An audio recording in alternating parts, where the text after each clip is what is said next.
live hore. Sa tho live hore. Hello ma'am. Ta hai girl. Hello ma'am. Blessy hojik chak chari ko. As adumai utpa hongdi. Chak cha boi photo utpa hongdi. Chi hanam so thoi nang karan turan tawe. Ai chhor ka dore dio di. Ba. Sidam ta hapso. Chat to mi ani changbire e labam ju pire like am ju pire e na sat tho chat tho ga wanga na ba sina blessy ki mask ne ko blessy ki school chat padu na ba Nangi do kai do lei ya ayo manung de lei supum nung do kama ko sa color tomorrow black made to blue जैसी कना blue का मम्मा की कौन सा colour मम्मा की जो black होंगे आइदा blue का ब्राउन का ब्राउन नोनी वाला पेबम की ताबरो है तारे है यो तारे सोनिया निंग थोक जमना जो रेंगा हेलो ब्लेसी हाय रे स्माइल पे रे जे थैंक यू हेलो नुमाई ब्रो नुमाई रिबो अखोई नुमाई री अखोई ए जो चाक चारी करना मम्मा जो ना टाउली करना अखोई की फिश तो अखोई मॉर्निंग दे उल्लकी अखोई की फिश दे अखोई उंदर लागा से अंत साथ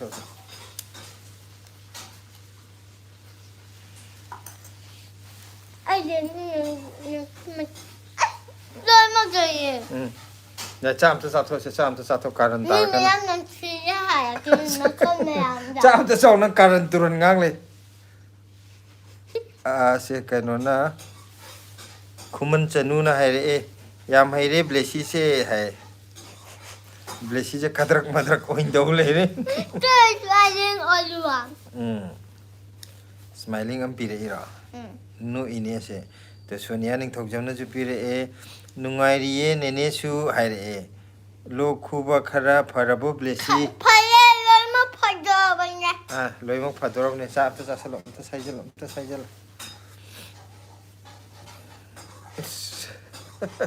hanu bine chaw man marup hai dera mai jiti Marup hai ung kadi mare. Mi mea marup hai na bra marup hai bra hayo. Hai bio. Akhoi kham de yum da. Marup. loi ro amui la ge yar se anh te hela kanu ko Tum gore. Papa gore. se kana nom jula se khuman chanu na hai re si re da nok pada e blessy u da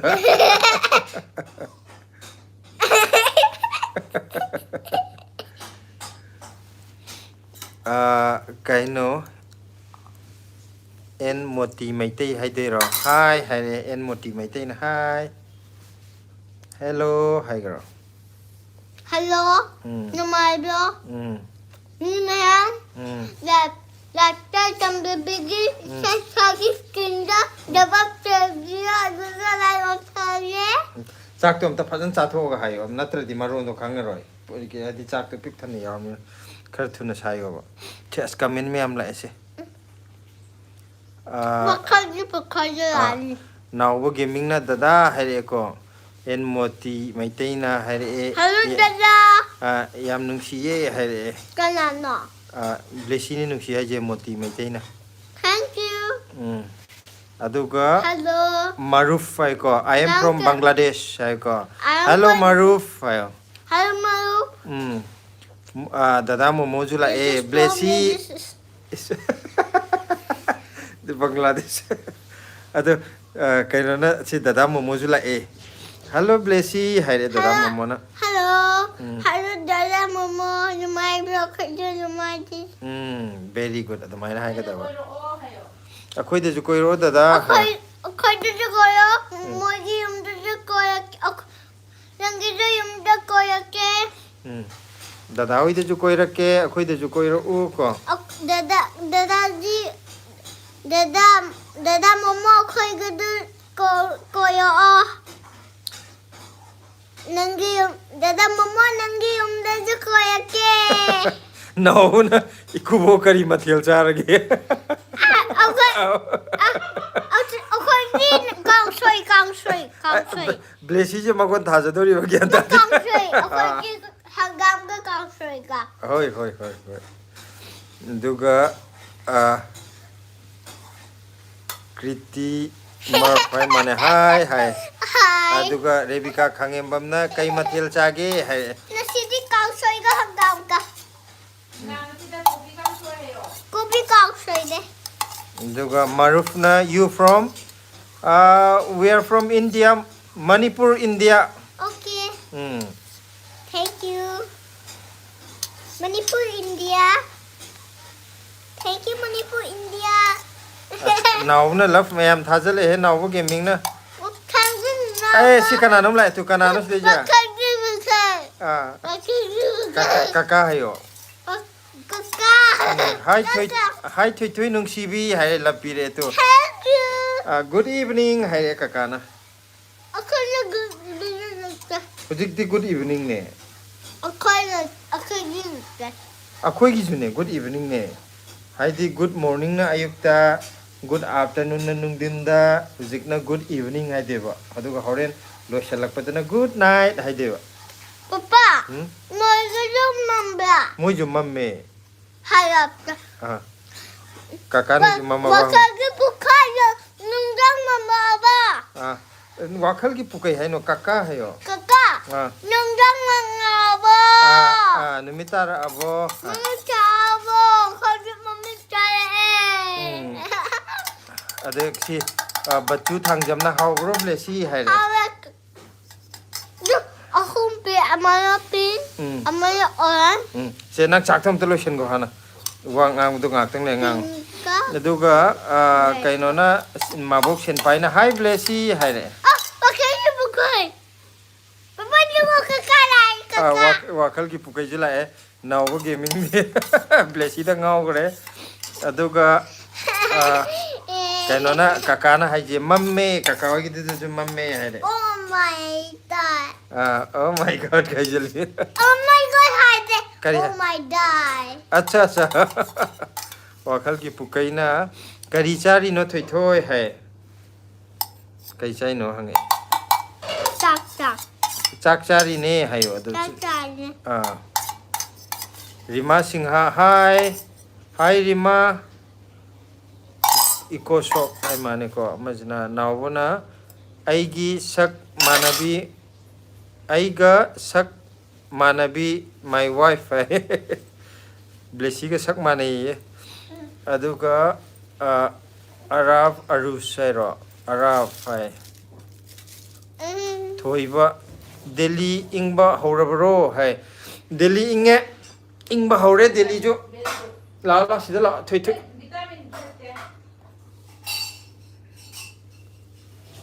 la sila vitamin dari khana putih aduh baik la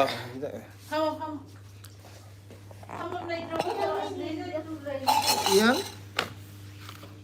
Mimi amna blessy udah Ado so singjalo pa nang hekte udah ai ngak te ure mayam na blessy udre haira ni ba kaka papa di yeng de blessy yeng ninge hair ka ni yo natra aku ahum yang kani aye akhoi ahu mag yeng ni hai bra aptan nusi sana tho wangang le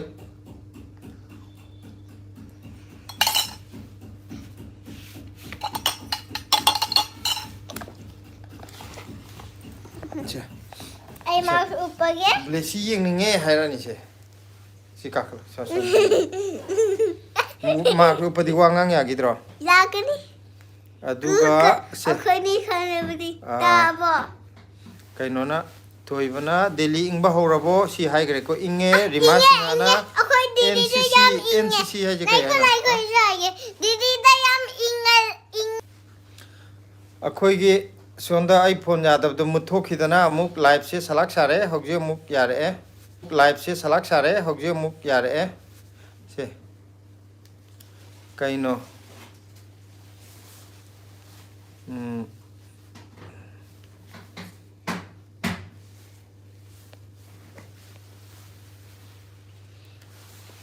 kaino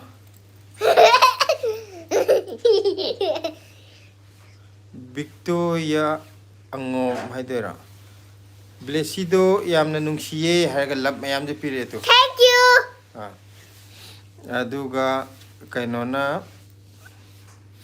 wairokpam muhindro blessy nang sahi kya surage anak sahi kya surage hai I part to sure. sahi manga sure 5 sure ko Jahima I part Jahima had the part to sure. salam santina hello blessy hai re Hello. aduga कैसे हो kaino di nang yum da di manipuri ngang ga dong ni hai dai ni nang bo नन्ना हिंदी रागा ai di hindi ngang jo ngang dana hello blessy hai ba ga nang na kaise ho hai jali na dro nungai biri bo hai dong na dro नहीं ब्रा to mai hai dong ne ba खज दबाई दी na mask to lok thu ba कना कना चक चागे kari mathel chabi ra ge ngasi hayo कई बजे चाबी आगे kan mask to lok thu yam yening de mask to ko no upo hayeng school cha pado upo mask upadi masak thi ye bu ko तो बाबा एक कबाइले उठके aduni mask upane phatra mask upadi masak thi ba da se mathang mathang pathor देखो का ka ki ju yore am ta mayam yam am ta patho ki je हाँ kaino na mayang bam dana na hawai jar yon bdo kai numit ta yon ge hai हवाई जहाज में योले hawai jar do khoi sunday de yon bane to sila je ma kaino tar na han liter tara ki cooker do khara thangka thang da tar bdo makhu che mai han de kitang bera lai bane ko ado makhu to na re na matam kitang potha gi ge hafta amani dang potha ge aduga mu yon ge aduga bachu thangjamna mask upadi masak phaja thokle haire nang yaw roi dro live yaw roi dro tum mask upadi masak phaja thokle aije aduga kainona kakana haire nang chak chari ro haiba oiramgani tamo haiba okay NCC sila NCC hai din nang cha cha ni hai bane ba कक्का नंग के जैसा आगे कक्का kakka wakal ki pukai ke jang cha rage hange ए blessy वक्त की फुखै आ रही कक्का आएगा दी na adumai hai ge do ba kakka ai ge do wakal ki pukai hai biya dekho कक्का कहीं जा चाबी आगे चाक चाबो chak cha ro kai jang cha bi कोई rage जो चाक तो मैं जो मशहूरी के हम सूरी खंदे अब तो हाई बिया ब्लेसी डोंट थंबा अब तो इरा Rima Singha NAW मैम जो short form ngakte ibda gyanam ta dre da हम सब लोग खा लिया अच्छा रिमा सिंहा ने बोल रहे हम सब लोग खा लिया है रे पने हिंदी दा आयो हिंदी तो नहीं है रे ये हिंदी दा है पे याद दे मणिपुरी दा है रो मणिपुरी दा आयो बा एक टाइम दी हिंदी दा के हिंदी है तो वो इरम मणिपुरी है तो वो इरम दे तो मणिपुरी है हाउरे तिंजंग जागे ai nang mane हो यार से यार aduga moonlight na jo la hello blessy boboxi la nangi lik lo la o hai kai lao moonlight che kamalik na boboxi na ne nangi lik lo la o ye कौन सा colour boboxi da nangi lik le bra को लिख गई necklace le bra लेते वाले lai ta ba mala ये ngala अब तक अंगोंडा boboxi di sidai de ulak pa yaro ye akhoi oi u ga doi ne boboxi na punto ꯇꯧꯔꯒ ꯍꯥꯟꯅꯁꯤ ꯀꯃꯦꯟ ꯇꯧꯁꯦ ꯑꯗꯒꯤ ꯃꯨꯟꯂꯥꯏꯠꯇꯣ ꯊꯣꯏꯊꯣꯏ ꯁꯤꯂꯥ ꯏꯃꯥ ꯍꯣꯏꯔꯣꯝꯗꯒꯤꯅꯦ ꯋꯥꯈꯜꯒꯤ ꯄꯨꯀꯩ ꯀꯀꯥꯅ ꯀꯀꯥꯗꯤ ꯍꯋꯥꯏ ꯆꯥꯔꯦ ꯍꯥꯏꯔꯛꯑꯦ ꯑꯩꯁꯨ ꯆꯥꯒꯦ ꯏꯁ. ꯑꯩꯈꯣꯏ ꯆꯞ ꯃꯥꯟꯅꯔꯦ ꯑꯩꯈꯣꯏꯒꯤ ꯍꯋꯥꯏꯗꯣ ꯆꯞ ꯃꯥꯟꯅꯔꯦ ꯑꯩꯈꯣꯏꯗꯤ ꯀꯥꯡꯁꯣꯏ ꯅꯠꯇ꯭ꯔꯅꯦ ꯅꯃꯨꯛ ꯃꯃꯥꯒ ꯕ꯭ꯂꯦꯁꯤꯒ ꯆꯥꯕꯗꯣ ꯁ꯭ꯀꯨꯜ ꯍꯜꯂꯛꯑꯒ ꯑꯣ ꯅꯪ ꯑꯃꯨꯛ ꯆꯥꯕꯗꯣ ꯍꯣꯏ ꯑꯩꯈꯣꯏꯒꯤ ꯀꯀꯥꯒꯤ ꯆꯞ ꯃꯥꯟꯅꯔꯦ ꯀꯀꯥꯒ ꯆꯞ ꯃꯥꯟꯅꯔꯦ ꯋꯤꯜꯁꯟ ꯆꯣꯡꯊꯥꯝꯅ ꯍꯥꯏꯔꯦ ꯏꯆꯥꯇꯣꯝꯕꯤ ꯅꯨꯡꯁꯤꯕꯅ ꯂꯣꯏꯔꯦ ꯅꯪꯕꯨ ꯆꯥꯛ ꯆꯥꯔꯕꯣ ꯍꯥꯏꯔꯦ ꯆꯥꯔꯦ ꯆꯥꯔꯦ ꯆꯥꯖꯔꯦ ꯍꯥꯏꯌꯣ ꯆꯥꯖꯔꯦ ꯑꯗꯨꯒ ꯀꯔꯤ ꯎꯠꯄ ꯑꯃꯨꯛ ꯆꯠꯈ꯭ꯔꯒꯦ ꯕꯠꯆꯨ ꯊꯥꯡꯖꯝꯅ ꯑꯩꯈꯣꯏ ꯆꯥꯔꯦ ꯃꯥꯏꯔꯦꯟ ꯊꯣꯡꯕ ꯆꯥꯏꯌꯦ ꯍꯥꯏꯔꯛꯑꯦ ꯃꯥꯏꯔꯦꯟ ꯊꯣꯡꯕ ꯆꯥꯏꯌꯦ ꯑꯝꯇ ꯍꯥꯏꯔꯛꯑꯣ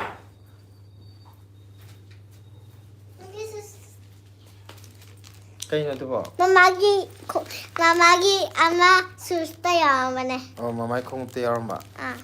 ꯑꯗꯨꯒ ꯌꯥꯔꯦ ꯆꯦꯔꯪꯗꯣ ꯑꯗꯨꯃꯥꯏꯅ ꯇꯧꯒꯅꯨ ꯑꯃꯣꯠꯄ ꯑꯣꯏꯔꯝꯒꯅꯤ ꯈꯣꯡꯎꯞꯇ ꯌꯥꯎꯕꯕꯣ ꯑꯗꯨꯒ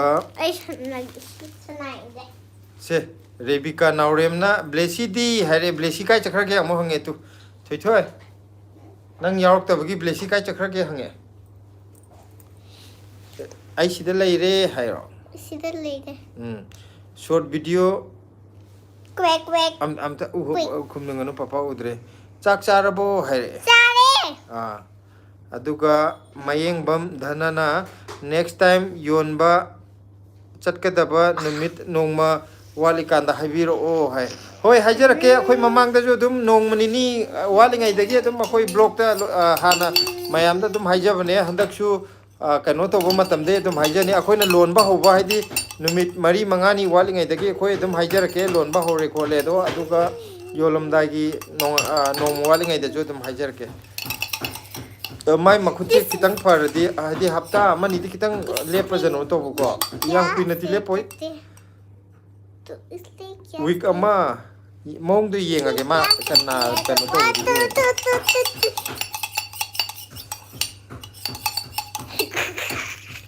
ꯑꯗꯨꯒ ꯗꯗꯥ ꯃꯣꯃꯣꯅ ꯍꯥꯏꯔꯛꯑꯦ ꯕ꯭ꯂꯦꯁꯤ ꯅꯣꯡꯊꯣꯡꯕꯝ ꯍꯥꯏꯔꯛꯑꯦ ꯅꯪꯅ ꯉꯁꯥꯏ ꯍꯥꯏꯔꯛꯏꯗꯨꯗꯤ ꯕ꯭ꯂꯦꯁꯤ ꯅꯣꯡ ꯍꯥꯏꯔꯛꯑꯣ ꯍꯥꯏꯗꯨꯗꯤ ꯕ꯭ꯂꯦꯁꯤ ꯅꯣꯡ ꯉꯥꯛꯇ ꯏꯔꯛꯑꯣ ꯍꯥꯏꯕꯅꯦ ꯑꯗꯨ ꯏꯔꯛꯏꯁꯤꯗꯤ ꯗꯗꯥꯅ ꯕ꯭ꯂꯦꯁꯤ ꯀꯥꯏꯗ ꯏꯔꯛꯄꯅꯣ ꯁꯤꯗ BLESSY ꯕ꯭ꯂꯦꯁꯤ NONGTHOM BAM ꯅꯣꯡꯊꯣꯡꯕꯝ ꯎꯔꯕꯣ ꯎꯔꯦ ꯊꯦꯡꯛ ꯌꯨ ꯍꯥꯏꯈ꯭ꯔꯣ ꯊꯦꯡꯛ ꯌꯨ ꯗꯗꯥ ꯑꯗꯨ ꯀꯀꯥꯒꯤ ꯃꯦꯁꯦꯖ ꯑꯃꯁꯨ ꯂꯥꯛꯑꯦ ꯌꯥꯝꯅ ꯅꯨꯡꯁꯤꯌꯦ ꯊꯣꯏꯊꯣꯏ ꯅꯨꯡꯁꯤꯕꯤ ꯃꯥꯏ ꯂꯤꯇꯜ ꯐꯦꯔꯤ ꯀ꯭ꯌꯨꯇꯤ ꯕ꯭ꯂꯦꯁꯤ ꯅꯣꯡꯊꯣꯡꯕꯝ ꯍꯥꯏꯗꯨ ꯀꯀꯥꯅꯁꯨ ꯕ꯭ꯂꯦꯁꯤ ꯅꯣꯡꯊꯣꯡꯕꯝ ꯏꯔꯛꯑꯦ ꯎꯔꯕꯣ ꯃꯌꯥꯝꯁꯦ ꯂꯞ ꯄꯤꯁꯟꯈ꯭ꯔꯣ ꯃꯌꯥꯝꯒꯤ ꯂꯣꯏꯅ ꯁꯨꯅꯕ ꯃꯌꯥꯝꯒꯤꯅꯤꯀꯣ ꯑꯗꯨꯒ ꯄ꯭ꯔꯤꯊꯤꯕꯤꯔꯥꯖ ꯆꯥꯟꯗꯝꯅ ꯕꯦꯝꯕꯦꯝ ꯍꯥꯏꯔꯛꯑꯦ ꯕꯦꯝꯕꯦꯝꯁꯦ ꯊꯣꯏꯊꯣꯏ ꯑꯉꯥꯡ ꯃꯆꯥꯗꯅꯦ ꯕꯦꯝꯕꯦꯝ ꯀꯧꯋꯦꯕ ꯑꯗꯨꯒꯤ ꯕꯦꯝꯕꯦꯝ ꯀꯧꯔꯛꯑꯦꯕ ꯀꯔꯤ ꯍꯥꯏꯒꯦ ꯍꯥꯏꯌꯣ ꯑꯩꯉꯣꯟꯗ ꯕꯦꯝꯕꯦꯝ ꯍꯥꯏꯔꯒ ꯑꯩꯈꯣꯏꯗꯣ ꯁꯥꯎꯅꯔꯦ ꯀꯩꯒꯤ ꯕꯦꯝꯕꯦꯝ ꯑꯗꯤ ꯅꯨꯡꯁꯤꯕꯒꯤ ꯀꯧꯕꯅꯦ ꯍꯥꯏꯗꯤꯅꯦ ꯑꯉꯥꯡ ꯃꯆꯥ ꯅꯨꯡꯁꯤꯕꯗꯅꯦ ꯕꯦꯝꯕꯦꯝ ꯀꯧꯅꯩꯑꯕ ꯑꯗꯨꯒꯤ ꯅꯪꯗ ꯕ꯭ꯂꯦꯁꯤꯁꯦ ꯅꯨꯡꯁꯤꯌꯦꯅ ꯕꯦꯝꯕꯦꯝ ꯀꯧꯔꯤꯅꯦ ꯑꯗꯨ ꯊꯦꯡꯛ ꯌꯨ ꯍꯥꯏꯈ꯭ꯔꯣ ꯑꯗꯨꯒ ꯑꯜꯐ꯭ꯔꯦꯗ ꯀꯣꯟꯁꯝ ꯏꯆꯟ ꯅꯨꯡꯁꯤꯕꯤ ꯂꯥꯏꯔꯤꯛ ꯌꯥꯝ ꯄꯥꯎꯀꯣ ꯍꯥꯏ ꯄꯥꯒꯦ ꯏꯁꯤꯡꯗꯣ ꯍꯩꯗꯣꯛꯀꯅꯤ ꯃꯆꯥ ꯊꯣꯏ ꯏꯁꯤꯡ ꯅꯠꯇꯦ ꯍꯤꯗꯥꯛꯀꯤ ꯏꯁꯤꯡꯅꯦ ꯅꯪ ꯂꯥꯏꯔꯤꯛꯄꯨ ꯄꯥꯕ꯭ꯔꯥꯅꯦ ꯂꯥꯏꯔꯤꯛ ꯂꯣꯏ ꯀꯥꯎꯈ꯭ꯔꯦ ꯍꯟꯗꯛ ꯀꯥꯎꯔꯦ ꯃꯁꯥ ꯉꯝꯗꯕꯗ ꯂꯥꯏꯔꯤꯛ ꯂꯣꯏ ꯀꯥꯎ ꯂꯩꯔꯝꯕꯗꯣ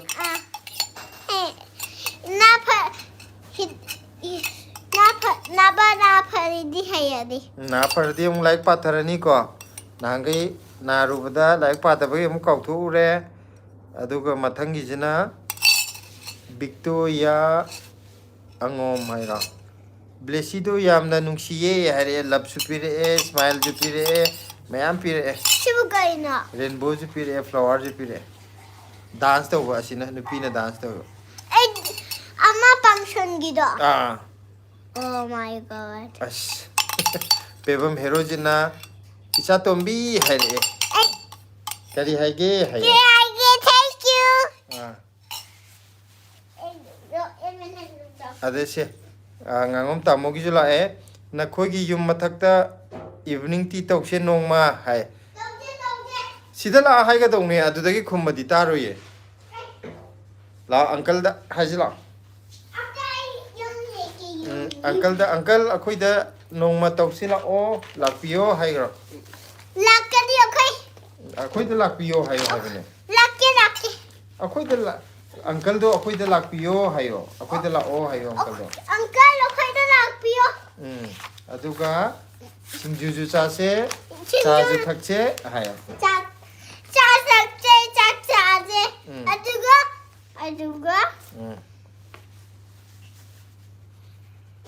Aduga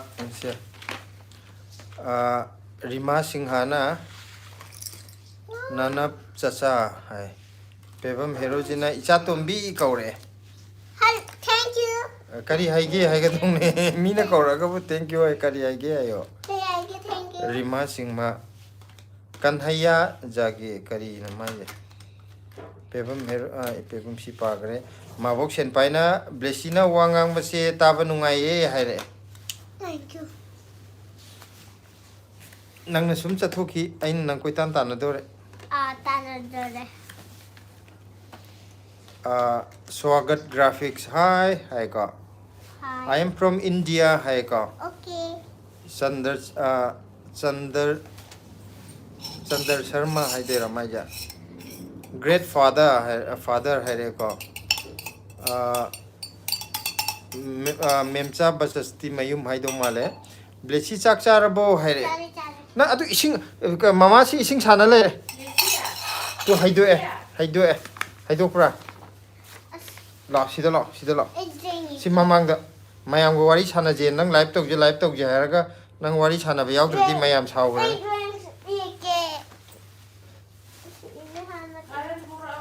Ma live talk Jahani Vaduga Lata Karan Hogdeva Matang the live tour Adu didn't to Mina Wari Sajila Ngactang Maya Wari Sana Jeduga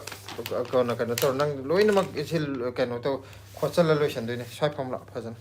I chatora Pazana from Mayam Gahara Wari in the Sajo go Aduga Bungsa Haidemgi di message ka kreko Himaloi Mangang official haimne Hi Blessy Nong Tongbam haire to Sinaju Blessy Nong Tongbam haire Aduga Hi jo haire kakana Tui Nung Sivi Naba Patribo haire Is Loka Taka Kugala iko Dauno Adumainta with the Pati Dadamo Mona Naba Paraga Loina Amuk Ningsing Lani Ichatom Bidi Hai Ichantom Bidi Habako Hadi Ichandi Nabalo Laricto Muloina Hairani Muloi Parani Haini Pagadra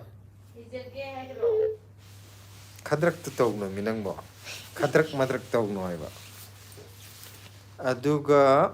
Abela Shamjula Blessy Chakcharabo Haire Jare Jajare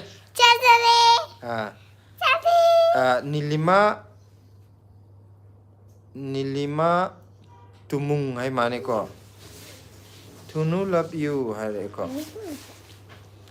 Aduga Ingudam Citra Jo La Hai Tamo Ina Ma Blessy Haire Ado sa hello Haigro Hello Nene Haigro Mamadi Hogji Kitchen the lady Aduna Papaga Tuigana live talk Jerapune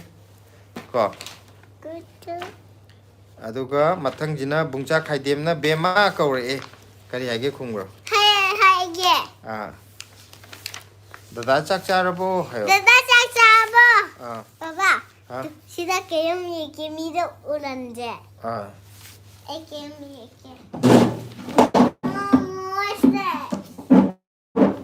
Monster Sakoboko soy Yako Yare Aduga Alfred Consamna Nava Paraga Larik Yam Pau Nangi Bardia da ꯐꯦꯔꯤ ꯂꯩꯒꯦꯀꯣ ꯀꯩꯗꯩꯅꯣ ꯅꯪꯒꯤꯅꯦ toys ꯂꯩꯕꯤꯗꯣꯏꯕ ꯂꯥꯏꯔꯤꯛ ꯄꯥꯔꯗꯤ ꯄꯥꯒꯦ ꯑꯗꯨꯒ ꯏꯉꯨꯗꯝ ꯆꯤꯇ꯭ꯔꯥꯅ ꯇꯥꯃꯣ ꯆꯥꯛ ꯆꯥꯔꯕꯣ ꯀꯩ ꯍꯦꯟꯖꯥꯡ ꯅꯣ ꯍꯥꯏꯔꯦ ꯀꯩ ꯍꯦꯟꯖꯥꯡ ꯆꯥꯒꯦꯅ ꯑꯩꯈꯣꯏ ꯀꯩ ꯍꯦꯟꯖꯥꯡ ꯆꯥꯏ ꯀꯅꯥꯅ ꯇꯥꯃꯣ ꯑꯩꯉꯣꯟꯗ ꯄꯄꯥꯗ ꯇꯥꯃꯣ ꯀꯧꯔꯤꯕ ꯑꯁ ꯇꯥꯃꯣ ꯀꯧꯕ ꯌꯥꯗꯦ ꯀꯀꯥ ꯀꯧ ꯀꯀꯥ ꯇꯥꯃꯣ ꯍꯥꯏꯕꯗꯤ ꯗꯗꯥ ꯍꯥꯏꯅꯦ ꯀꯅꯥꯅ ꯗꯗꯥ ꯑꯩꯁꯦ ꯗꯗꯥ ꯅꯦꯅꯦꯅꯗꯤ ꯑꯩꯉꯣꯟꯗ ꯗꯗꯥ ꯊꯣꯛꯏꯕ ꯑꯁ ꯍꯥꯏꯔꯛꯀꯅꯨ ꯗꯗꯥ ꯑꯩ ꯇꯥꯏꯅꯤꯡꯗꯦ ꯀꯩꯒꯤ ꯑꯩ ꯗꯗꯥ ꯍꯥꯏꯕꯗꯣ ꯇꯥꯏꯅꯤꯡꯗꯦ ꯑꯩ ꯀꯟꯅ ꯑꯗꯨꯗꯤ ꯀꯩ ꯍꯥꯏꯌꯣ ꯍꯥꯏꯅꯣ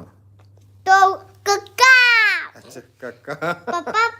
ꯄꯄꯥ ꯀꯀꯥ ꯍꯥꯏꯌꯣ ꯄꯄꯥ ꯀꯀꯥ ꯑꯩ ꯄꯄꯥ ꯀꯀꯥ ꯍꯥꯏꯕꯗ ꯑꯩ ꯅꯨꯡꯉꯥꯏ ꯑꯗꯨꯗꯤ ꯃꯌꯥꯝꯁꯦ ꯑꯩꯉꯣꯟꯗ ꯀꯀꯥ ꯂꯣꯏ ꯀꯧꯔꯣ ꯍꯥꯏꯇꯕꯅꯤꯀꯣ ꯑꯗꯨꯒ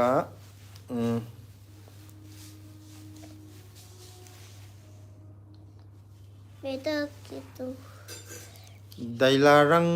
ꯅꯥꯃꯩ ꯍꯥꯏꯗꯣꯏꯔꯥꯀꯣ ꯍꯥꯏ ꯍꯥꯏꯔꯦꯀꯣ ꯑꯗꯨ ꯀꯀꯥꯒꯤ ꯋꯥꯈꯜꯒꯤ ꯄꯨꯀꯩꯅ ꯊꯣꯏꯊꯣꯏ ꯂꯝ ꯌꯥꯝ ꯍꯦꯟꯕ꯭ꯔꯣ ꯂꯝ ꯍꯦꯜꯂꯗꯤ ꯀꯀꯥꯅ ꯑꯆꯥꯄꯣꯠ ꯂꯩꯗꯕ ꯌꯥꯕ꯭ꯔꯣ ꯃꯤꯅꯁꯨ ꯕꯦꯠ ꯑꯣꯏ ꯍꯥꯏꯔꯛꯀꯅꯤ ꯍꯥꯏꯔꯦ ꯂꯝ ꯍꯦꯟꯕ꯭ꯔꯥꯌꯦ ꯍꯦꯟꯗꯦ ꯍꯦꯜꯂꯔꯣꯏꯌꯦ ꯀꯀꯥ ꯍꯥꯏꯈ꯭ꯔꯣ ꯀꯀꯥ ꯍꯦꯜꯂꯔꯣꯏ ꯑꯩ ꯑꯝꯇ ꯃꯤꯗ ꯎꯠꯍꯟꯅꯕ ꯗ꯭ꯔꯦꯡ ꯑꯝꯇ ꯌꯦꯛꯀꯦ ꯃꯤꯉꯣꯟꯗ ꯎꯠꯅꯅꯕ ꯗ꯭ꯔꯣꯌꯤꯡ ꯑꯝꯇ ꯌꯦꯛꯀꯦꯕꯀꯣ ꯇꯞꯅ ꯇꯞ ꯂꯣꯏ ꯊꯨꯗꯦꯛꯑꯦ ꯅꯪꯗꯣ ꯀꯟꯅ ꯃꯨꯛꯄꯩꯅꯦ ꯑꯗꯣ ꯃꯨꯛꯇꯕꯤꯗ ꯏꯌꯣ ꯃꯆꯤꯟ ꯇꯦꯛꯏꯗꯣ ꯑꯗꯨꯒ ꯀꯣꯟꯊꯧꯖꯝ ꯗꯣꯔꯦꯟꯗ꯭ꯔꯣꯅ ꯒꯦꯠ ꯋꯦꯜ ꯁꯨꯜ ꯃꯆꯥ ꯍꯥꯏꯔꯛꯑꯦ ꯊꯦꯡꯛ ꯌꯨ ꯊꯨꯅ ꯅꯥꯕ ꯐꯔꯣ ꯍꯥꯏꯕ ꯐꯔꯒꯦ ꯑꯗꯨ ꯗꯦꯂꯩꯔꯥ ꯅꯥꯃꯩ ꯍꯥꯏꯗꯣꯏꯔꯥ ꯅꯨꯡꯉꯥꯏꯔꯤꯕ꯭ꯔꯣ ꯍꯥꯏꯔꯦ ꯅꯨꯡꯉꯥꯏꯔꯤ ꯅꯨꯡꯉꯥꯏꯖꯔꯤꯌꯦ ꯅꯨꯡꯉꯥꯏꯖꯔꯤ ꯆꯦꯆꯦꯔ ꯅꯦꯅꯦꯔ ꯅꯣꯏꯁꯨ ꯅꯨꯡꯉꯥꯏꯔꯤꯕ꯭ꯔో ꯍꯥꯏ ꯆꯤꯆꯦꯔ ꯅꯦꯅꯦꯔ ꯅꯨꯡꯉꯥꯏꯕ꯭ꯔꯥ ꯈꯪꯗꯦ ꯅꯨꯡꯉꯥꯏꯔꯤꯕ꯭ꯔꯣ ꯍꯥꯏꯌꯣ ꯅꯨꯡꯉꯥꯏꯕ꯭ꯔꯣ ꯀꯩ ꯌꯦꯟꯁꯥꯡ ꯆꯥꯔꯒꯦ ꯀꯩ ꯌꯦꯟꯁꯥꯡ ꯆꯥꯒꯦ ꯑꯗꯨꯒ ꯔꯝꯗꯤꯅꯥ ꯁꯥꯏꯂꯣ ꯃꯥꯏꯁꯦ ꯀꯔꯤ ꯍꯥꯏꯅꯣ ꯃꯤ MILO ꯂꯝꯗꯦꯕꯤ ꯍꯥꯏꯕꯁꯦ ꯅꯥꯕ ꯐꯔꯕꯣ ꯕ꯭ꯂꯦꯁꯤ ꯍꯥꯏꯔꯦ ꯍꯧꯖꯤꯛꯇ ꯐꯠꯇ꯭ꯔꯤ ꯈꯔꯗꯤ ꯐꯔꯦ ꯍꯥꯏꯈ꯭ꯔꯣ ꯈꯔꯗꯤ ꯐꯔꯦ ꯂꯣꯏ ꯐꯗꯣꯔꯦ ꯂꯣꯏ ꯐꯗꯣꯔꯦ ꯑꯗꯨꯒ ꯗꯩꯅꯥ ꯗꯩꯅꯥꯁꯝ ꯃꯣꯝ ꯍꯥꯏꯔꯣ ꯍꯜꯂꯣ ꯑꯕꯦꯝꯃ ꯃꯆꯥꯁꯦ ꯌꯥꯝꯅ ꯅꯨꯡꯁꯤꯌꯦ ꯍꯥꯏꯔꯛꯑꯦ ꯂꯞꯁꯨ ꯄꯤꯔꯛꯑꯦ ꯊꯦꯡꯛ ꯌꯨ ꯑꯗꯨꯒ ꯀꯤꯔꯥꯅꯁꯨ ꯍꯥꯏ ꯕ꯭ꯂꯦꯁꯤ ꯍꯥꯏꯔꯒ ꯂꯞ 3 ꯄꯤꯔꯛꯑꯦ ꯊꯦꯡꯛ ꯌꯨ ꯑꯗꯨꯒ ꯍꯥꯏꯁꯨ ꯍꯥꯏꯔꯛꯑꯦ ꯑꯔꯤꯕꯝ ꯒꯌꯥꯕꯇꯤꯁꯨ ꯂꯥꯛꯄꯤꯔꯦ ꯍꯜꯂꯣ ꯕꯦꯝꯃ ꯍꯜꯂꯣ ꯑꯪꯀꯜ ꯍꯥꯏꯔꯛꯑꯦ ꯍꯜꯂꯣ ꯆꯦꯆꯦ ꯍꯥꯏꯈ꯭ꯔꯣ ꯍꯜꯂꯣ ꯆꯦꯆꯦ ꯆꯦꯆꯦ ꯀꯩ ꯌꯦꯟꯖꯥꯡ ꯆꯥꯔꯒꯦ ꯆꯦꯆꯦ ꯀꯩ ꯌꯦꯟꯖꯥꯡ ꯆꯥꯔꯒꯦ ꯑꯩꯈꯣꯏꯗꯤ ꯍꯪꯒꯥꯝꯒ ꯀꯥꯡꯁꯣꯏꯒ ꯍꯪꯒꯥꯝ ꯀꯥꯡꯁꯣꯏ ꯑꯣꯏꯔꯝꯃꯣꯏꯗ ꯀꯣꯕꯤ ꯀꯥꯡꯁꯣꯏ ꯅꯠꯇ꯭ꯔꯅꯦ ꯀꯣꯕꯤ ꯀꯥꯡꯁꯣꯏꯅꯦ ꯀꯣꯕꯤ ꯀꯥꯡꯁꯣꯏ ꯑꯗꯨꯒ ꯒꯤꯇꯨ ꯗꯦꯕꯤꯁꯨ ꯂꯥꯛꯑꯦ ꯕ꯭ꯂꯦꯁꯤ ꯅꯪ ꯆꯥꯛ ꯆꯥꯔꯕꯣ ꯍꯪꯉꯛꯑꯦ ꯆꯥꯔꯦ ꯑꯗꯨꯒ ꯑꯃꯟ ꯑꯂꯤꯅꯀꯣ ꯇꯨ ꯑꯦꯛꯗꯝ ꯃꯥ ꯁꯦꯔꯥꯟ ꯇꯨꯔꯥꯟ ꯉꯥꯡꯉꯦ ꯑꯗꯨꯒ ꯀꯅꯥꯅꯣ ꯁꯩꯔꯥꯟ ꯑꯃꯟ ꯑꯂꯤ ꯍꯥꯏꯁꯦ ꯈꯔ ꯉꯥꯎꯔꯦ ꯃꯥ ꯅꯧꯖꯅ ꯃꯥꯕꯤ ꯑꯣꯏꯔꯦ ꯕꯆꯨ ꯊꯥꯡꯖꯝꯅ ꯑꯩꯈꯣꯏꯒꯤꯗꯤ ꯏꯆꯥꯅꯨꯄꯥ 2ꯅꯦ ꯑꯗꯨꯅ ꯅꯨꯄꯤ ꯌꯥꯎꯗꯕꯅꯤꯅ ꯕ꯭ꯂꯦꯁꯤꯁꯦ ꯌꯥꯝꯅ ꯅꯨꯡꯉꯥꯏꯌꯦ ꯍꯥꯏꯔꯛꯑꯦꯀꯣ ꯂꯥꯛꯑꯣ ꯑꯩꯈꯣꯏ ꯌꯨꯝꯗ ꯅꯨꯡꯉꯥꯏꯗꯤ ꯑꯩꯈꯣꯏ ꯌꯨꯝꯗ ꯂꯥꯛꯑꯣ ꯏꯉꯨꯗꯝ ꯆꯤꯇ꯭ꯔꯥꯅ ꯁꯣꯔꯤ ꯕ꯭ꯂꯦꯁꯤ ꯀꯀꯥ ꯀꯧꯔꯒꯦ ꯉꯁꯤꯗꯩ ꯍꯥꯏꯔꯛꯑꯦ ꯅꯪꯅ ꯉꯁꯥꯏ ꯗꯗꯥ ꯀꯧꯒꯅꯣ ꯀꯀꯥ ꯀꯧ ꯍꯥꯏꯕꯗꯣ ꯑꯗꯣ ꯃꯥꯅ ꯀꯀꯥ ꯑꯣꯏꯅ ꯀꯧꯔꯒꯦ ꯀꯧꯔꯣ ꯁꯣꯏꯕ ꯌꯥꯗꯦ ꯑꯗꯨ ꯀꯀꯥꯅꯁꯨ ꯄꯄꯥ ꯀꯀꯥ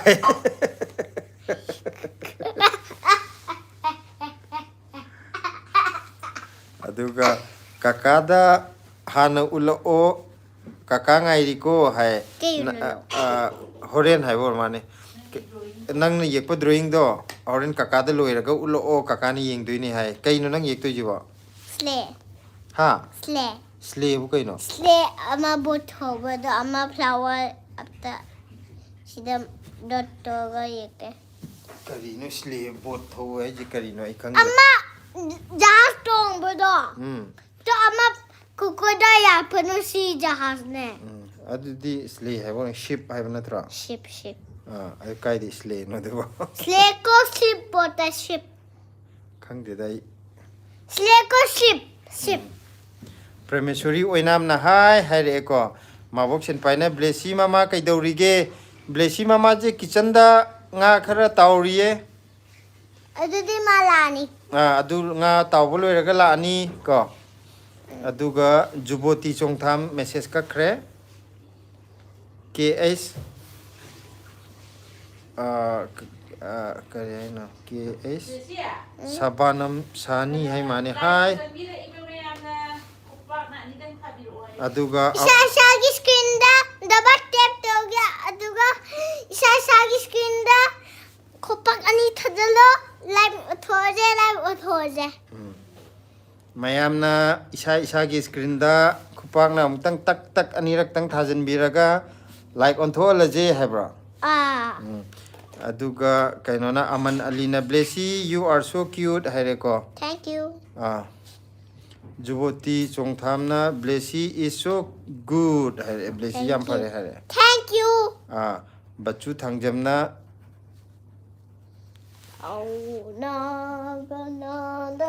bachu thangjamna soigi bane nungsi haigada bane hai ko aduga aribam gayabati devina aishu kobi chaye bema hai akhoi ga samana chare ye chiche ju chiche ga akhoi ga samana ring jang hai thank you kamai thank you hai ning jang mana ve ba akhoi da jamana bigi thank you hai bane acha akhoi ga samana ve thank you hai ba aduga aman alina your voice is so cute hai re ko nangi khunjen je yam cute oi ye thank you aman ali hai ra aduga joy singha hai ko live se aye sai to timeline na sabada joy singha na live se kadai da gino hai live se khoi delhi da gi tok jarak pane hayo hai gro delhi da gi tok jarak pane live hayo didi da tok jarak pane khoi na khoi hujik delhi da gi tok jabane delhi da leijari ko aduga nivarani na hai hai re ko mahan hai mane hai cutie hai ko thank you aduga momo miteina kai mathil no hai kai mathil char ge ngasi jibo khoi na hangam kong soi kobi kang soi ai hai te nang eta kaw ida ko ai do na bi khangde esna hoi khangde kai jali aduga dada momo gi jula e blessy text parakta ba ai gi di dada momo gi koi ka kano comment kano je my message wat lo ro ko pa bada wale wat lo re u hodra mane ko akhoi u hode apta palo Napoleon laga senjram hai mane ko blessy lairik kana pau ko lairik yamna hairo ko hai thank you hairake hai ga dong ne thank you bu kai no heke thank you lairik kana pajage pajage aduga lairik haibo oidoi ne ko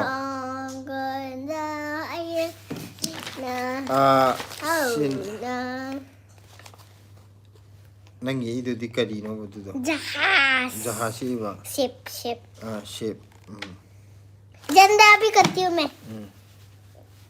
aduga laisram champa noi manipuri ro hai hoi aikoi manipur dagi ne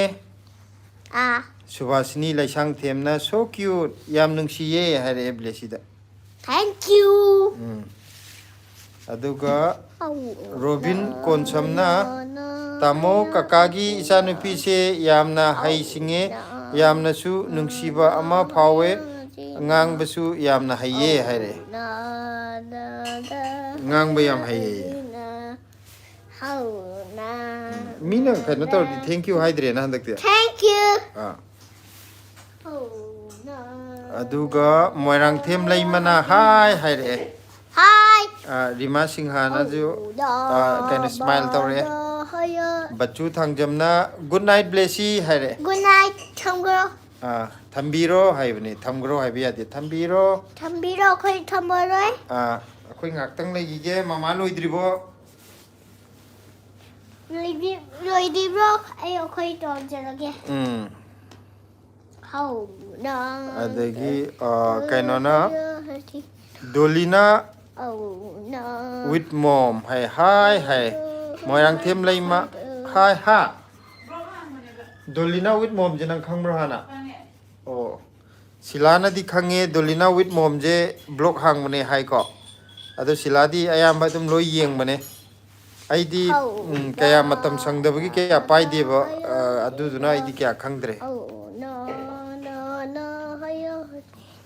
aribam gayabati na haire cheche na host aisu hostel da leibanina laidik tawwa loida ngai riye bema hai cheche ju hostel da lei haije adu laidik tawwe haije cheche ju laidik pa loida ngai haije kaino sasa tawro laidik to cheche di laidik pai haije onang di laik su pa dab do nae tar lo khuri in tok chen lei do loi kau thoki do blessy je maya madi nari lo khuri like kano tok dri like tok dri ga like loi kau thok ra bane chona mu chule tu like kau wa ngang si loi le na handi mem na class ki mem na very good hair pune do handak chapda di kaim haitre haira ni blessy je kaim haitre na aduga aman alina you are angry at to me hai ko okay ado aman alina saubra hai Shauge no hayo no we are not angry no angry no angry no angry no angry moirang them lai mana hai re ko romita waikhom na isai yam na haiye yam na su nungsiye hai blessy ji isai yam hai thank you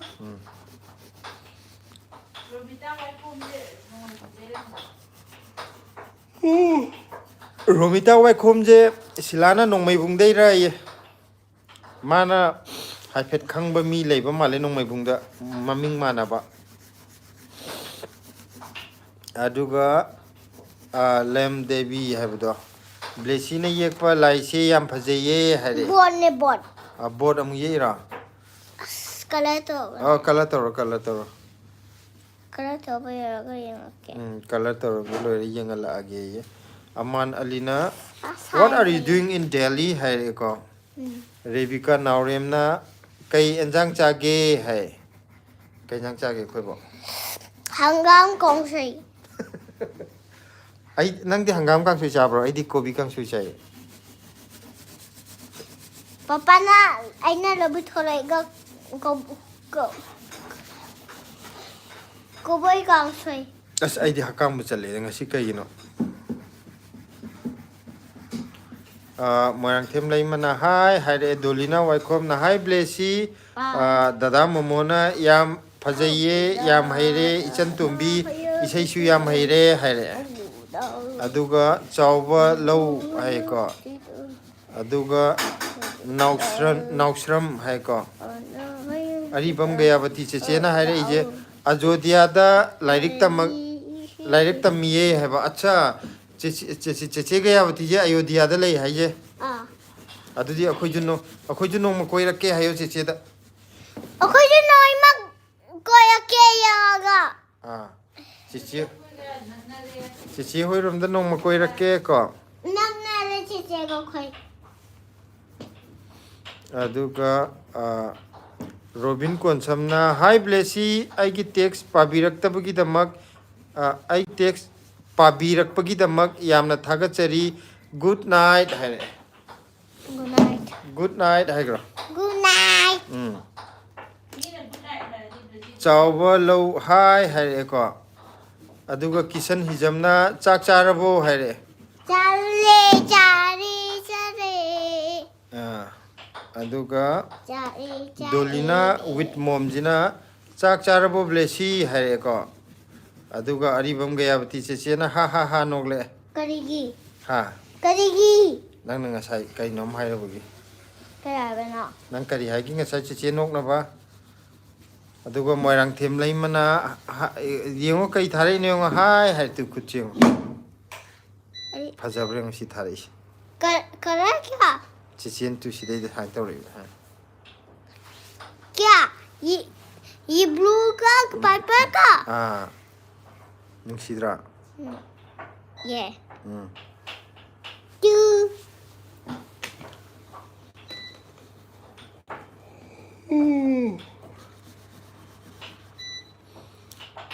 Sarojini ꯃꯥꯏꯕꯝ ꯀꯩ ꯃꯊꯦꯜ normal ꯀꯔꯤ ꯃꯊꯦꯜ ꯆꯥꯔꯒꯦ ꯕ꯭ꯂꯦꯁꯤ ꯍꯥꯏꯗꯣꯏꯅꯦ ꯃꯥꯏꯁꯦ ꯏꯕꯗ ꯀꯩ ꯃꯊꯦꯜ ꯆꯥꯔꯒꯦ ꯊꯣꯏꯊꯣꯏ ꯑꯝꯇ ꯍꯥꯏꯗꯣꯔꯛꯑꯣ ꯀꯩ ꯃꯊꯦꯜꯅꯣ ꯑꯩꯈꯣꯏ ꯆꯥꯈꯤꯕꯗꯨꯕꯣ हंगाम कौशल ꯀꯣꯕꯤ ꯀꯥꯡꯁꯣꯏ कौशल ꯆꯥꯎꯕ ꯂꯧꯅ ꯑꯩꯗꯤ ꯇ꯭ꯌꯨꯁꯟ ꯍꯜꯂꯛꯇ ꯉꯥꯏꯔꯤ ꯆꯥꯛ ꯆꯥꯗ꯭ꯔꯤꯌꯦ ꯍꯥꯏꯔꯛꯑꯦꯀꯣ ꯃꯥꯗꯤ ꯇ꯭ꯌꯨꯁꯟ ꯍꯜꯂꯛꯇ ꯉꯥꯏꯔꯤ ꯍꯥꯏꯌꯦ ꯆꯥꯎꯕꯗꯤ ꯑꯗꯨꯒ ꯄꯀꯦꯟ ꯁꯨꯟꯕ ꯊꯤꯡ ꯃꯥꯏ ꯃꯃꯤꯡꯁꯤꯗꯤ ꯌꯨ ꯑꯥꯔ ꯏꯪꯂꯤꯁ ꯍꯥꯏꯔꯛꯑꯦꯀꯣ ꯃꯣꯏꯔꯥꯡꯊꯦꯝ ꯂꯩꯃꯅ ꯋꯥꯠ ꯍꯥꯏꯔꯛꯑꯦ Dimple where are you from ꯍꯥꯏ ꯑꯗꯨꯒ ꯈꯝꯅꯝ ꯕꯣꯏꯆꯥꯅ ꯕ꯭ꯂꯦꯁꯤ ꯆꯥꯛ ꯆꯥꯔꯕꯣ ꯍꯥꯏꯔꯛꯑꯦ चारे ꯀꯀꯥꯗꯤ ꯆꯥꯛ ꯗꯗꯥꯔ ꯀꯀꯥꯔ ꯆꯥꯛ ꯆꯥꯔꯕꯣ ꯍꯪꯈ꯭ꯔꯣ दादा ककाला ꯆꯥꯛ ꯆꯥꯕꯤꯔꯕꯣ चाचा भी अब ꯑꯗꯨꯒ ꯂꯦꯝꯗꯦꯕꯤꯅ ꯕꯥꯏ ꯕ꯭ꯂꯦꯁꯤ ꯍꯥꯏꯔꯛꯑꯦ ꯕꯥꯏ ꯀꯣ बाय ꯑꯗꯩ ꯀꯀꯥꯒꯤ ꯑꯃꯨꯛ ꯂꯥꯛꯑꯦ ꯀꯀꯥꯒꯤ ꯑꯣꯏꯖꯔꯒꯦ ꯗꯦꯜꯂꯤ ꯂꯥꯛꯄꯗ ꯇꯣꯡꯅꯅꯕ ꯍꯥꯏ ꯅꯪꯅ ꯌꯦꯛꯄ ꯕꯣꯠꯇꯣ ꯀꯀꯥꯒꯤ ꯑꯣꯏꯔꯒꯦ कई बोलना ꯅꯪ ꯍꯧꯖꯤꯛ ꯕꯣꯠ ꯌꯦꯛꯏꯁꯤꯗꯤ ꯁꯤꯗ नहीं खोया ꯅꯪ ꯀꯩꯅꯣ ꯃꯈꯥ ꯀꯩꯗꯧꯔꯤꯅꯣ ꯂꯣꯏ ꯍꯥꯏꯗꯣꯛ ꯅꯪꯅ ꯄꯦꯟꯁꯤꯜꯁꯦ ꯄꯪꯏꯠꯇ ꯏꯊꯣꯛꯑꯦ ꯀꯂꯔꯁꯦ ꯂꯣꯏꯅ ꯆꯈꯥꯏꯔꯤꯁꯦ ꯑꯗꯨꯒ ꯃꯥ पापा सोएगा बने ꯁꯣꯏꯈ꯭ꯔꯕꯅꯦ हाँ ꯅꯪ ꯁꯣꯏꯈ꯭ꯔꯦꯗꯤ ꯍꯥꯏꯔꯦ ꯑꯃꯨꯛ ꯍꯟꯖꯤꯟ ꯍꯟꯖꯤन ꯁꯣꯏꯍꯜꯂꯦ ꯃꯣꯏꯔꯥꯡꯊꯦꯝ ꯂꯩꯃꯅ ꯋꯥꯠ ꯌꯣꯔ ꯅꯦꯝ ꯍꯥꯏꯔꯛꯑꯦ ꯕ꯭ꯂꯦꯁꯤ ꯋꯥꯠ ꯏꯁ ꯌꯣꯔ ꯅꯦꯝ ꯍꯥꯏꯔꯛꯑꯦ My name is Blessy ꯑꯗꯨꯒ ꯀꯩꯅꯣꯅ ꯗꯤꯝꯄꯜꯅ ꯋꯦꯔ ꯑꯥꯔ ꯌꯨ ꯐ꯭ꯔꯣꯝ ꯍꯥꯏꯔꯛꯑꯦꯀꯣ ꯑꯗꯨꯒ ꯑꯔꯤꯕꯝ ꯒꯌꯥꯕꯇꯤꯅ ꯍꯣꯏ ꯕꯦꯝꯃ ꯍꯥꯏꯌꯦꯀꯣ ꯑꯗꯒꯤ ꯍꯦꯄꯤ ꯄꯥꯔꯁꯟꯅ ꯕ꯭ꯂꯦꯁꯤꯁꯦ ꯌꯥꯝ ꯅꯨꯡꯁꯤꯌꯦ ꯍꯥꯏꯔꯛꯑꯦ Thank you ꯅꯪ ꯑꯗꯨꯗ ꯍꯥꯏꯕꯗꯤ ꯇꯥꯁꯨ ꯇꯥꯔꯣꯏ ꯁꯤꯗꯩꯗꯤ ꯌꯦꯡꯉꯒ ꯍꯥꯏꯔꯛꯄ ꯅꯠꯇ꯭ꯔꯗꯤ ꯌꯥꯔꯦ ꯀꯣꯟꯅ ꯃꯃꯥꯅ ꯍꯣꯔꯦꯟ ꯀꯩꯅꯣ ꯁꯤꯖꯟꯕꯩꯗꯨꯗ ꯌꯥꯎꯖꯈ꯭ꯔꯅꯤ ꯂꯥꯛꯑꯣ ꯑꯗꯨꯝ ꯂꯩꯖꯔꯁꯅꯨ ꯑꯗꯨ ꯂꯪꯊꯣꯛꯎꯔꯗꯣꯏꯔꯣ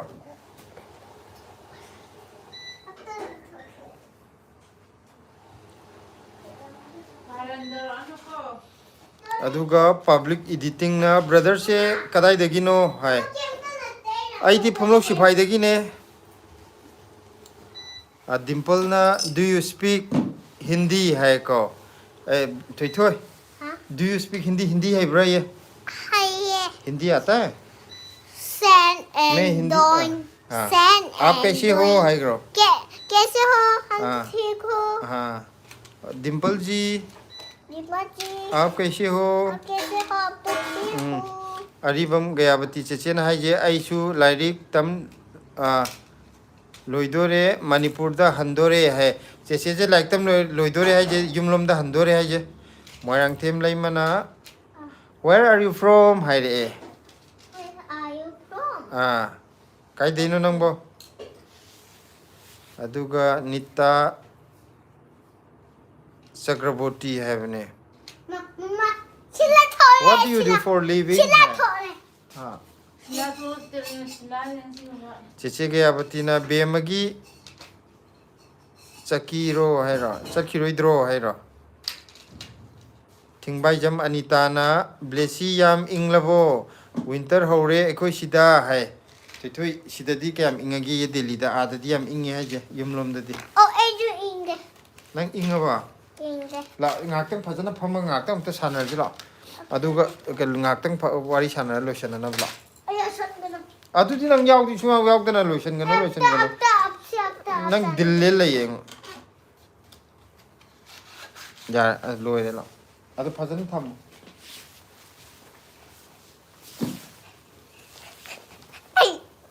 ai chathokan nang khadrak taw blessy ye jas boat city flag ka pa am pa he blessy gi boat city flag ka yam yawi ko blessy gi boat city utup male as mi salam ka kot kre tawri नहीं अम्मा police की समय ना बड़ा adu salam kot pa ko we सिर्फ police की ने अम्मा fajare fajare nangi थोंग ने सीने aduna thong ne हम लोग ना बा अम्मा हम ना बना याम ये ayo मम्मा की सैंडल पापा पापा मम्मा की सैंडल देगा मी मैं अंदर ला ला se horen oi uchi sap kan di chapal de horen huji ut pa ya de loy kan कारण तो दे blessy di karan ngak te ne khamnam boi chana kaka ne chak chare iron bachai hai je kaka boi cha di quack quack iron bachai hai je कुकू आओ happy person na papa se sahi kya no honge पापा जी सही मादा पापा जी five था papa se sahi kya sure ke blessy 18 Nanda नंगी ना 18 ai na 18 नंगी ना कैसे लगे ai kya suge khang de nang kya sure nang kya man ge papa gi sahi kya sure ge nang khang dro एगी कैसे लगे nang gi di 5 sure नंगी ना कैसे ai gi na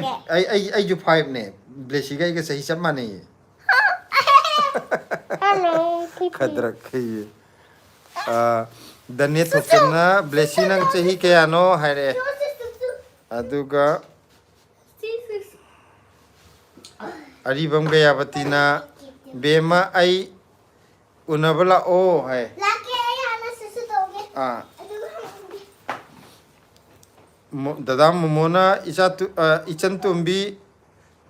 loifo yawning bane ado isa se nungaibo oidri phone chum yengbase mit yam nungaite hayeng oina amuk yawrage ko hai dada momo jok na ba pura phatri ba male potharo dada momo hidaka phajana charaga thuna phana batawro dada momo je masa nungaite hai ba dinachandra mayeng bamna brogi angang loina basi aisu ngamjage hai aduga kaka wakal ki pukaina wow thoi thoi nungsibi yam phajaye hai aduga kaka boichana tamo pung kaya phawba tawdino itei madi yawde hai itei maje kitchen da nga kitang tawriye kano tawba asi loishandradi pharak tare na ma leiba ngakchum tawge khangde pungje punggayam kariyama kano tawgidra ऐसे थोड़ा थोड़ा चेरे बाकी पुकाई chain बगी very good aduga नम आएगी माना ya adu seran turan nga kano ai taning de nang seran turan nga mayam na sida blessy je angau bi male seran turan nga heran phazan la yogi acha na mai tor di toys kam ta lai bi yar blessy je lam hele toys le bi ro heran ne mai tor chawba bena hai haire ko aduga अरे kaino happy person na papa se yam young male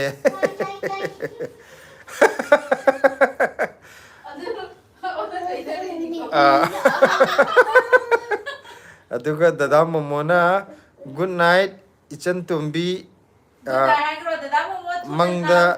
la o kaya no mangda la o koiba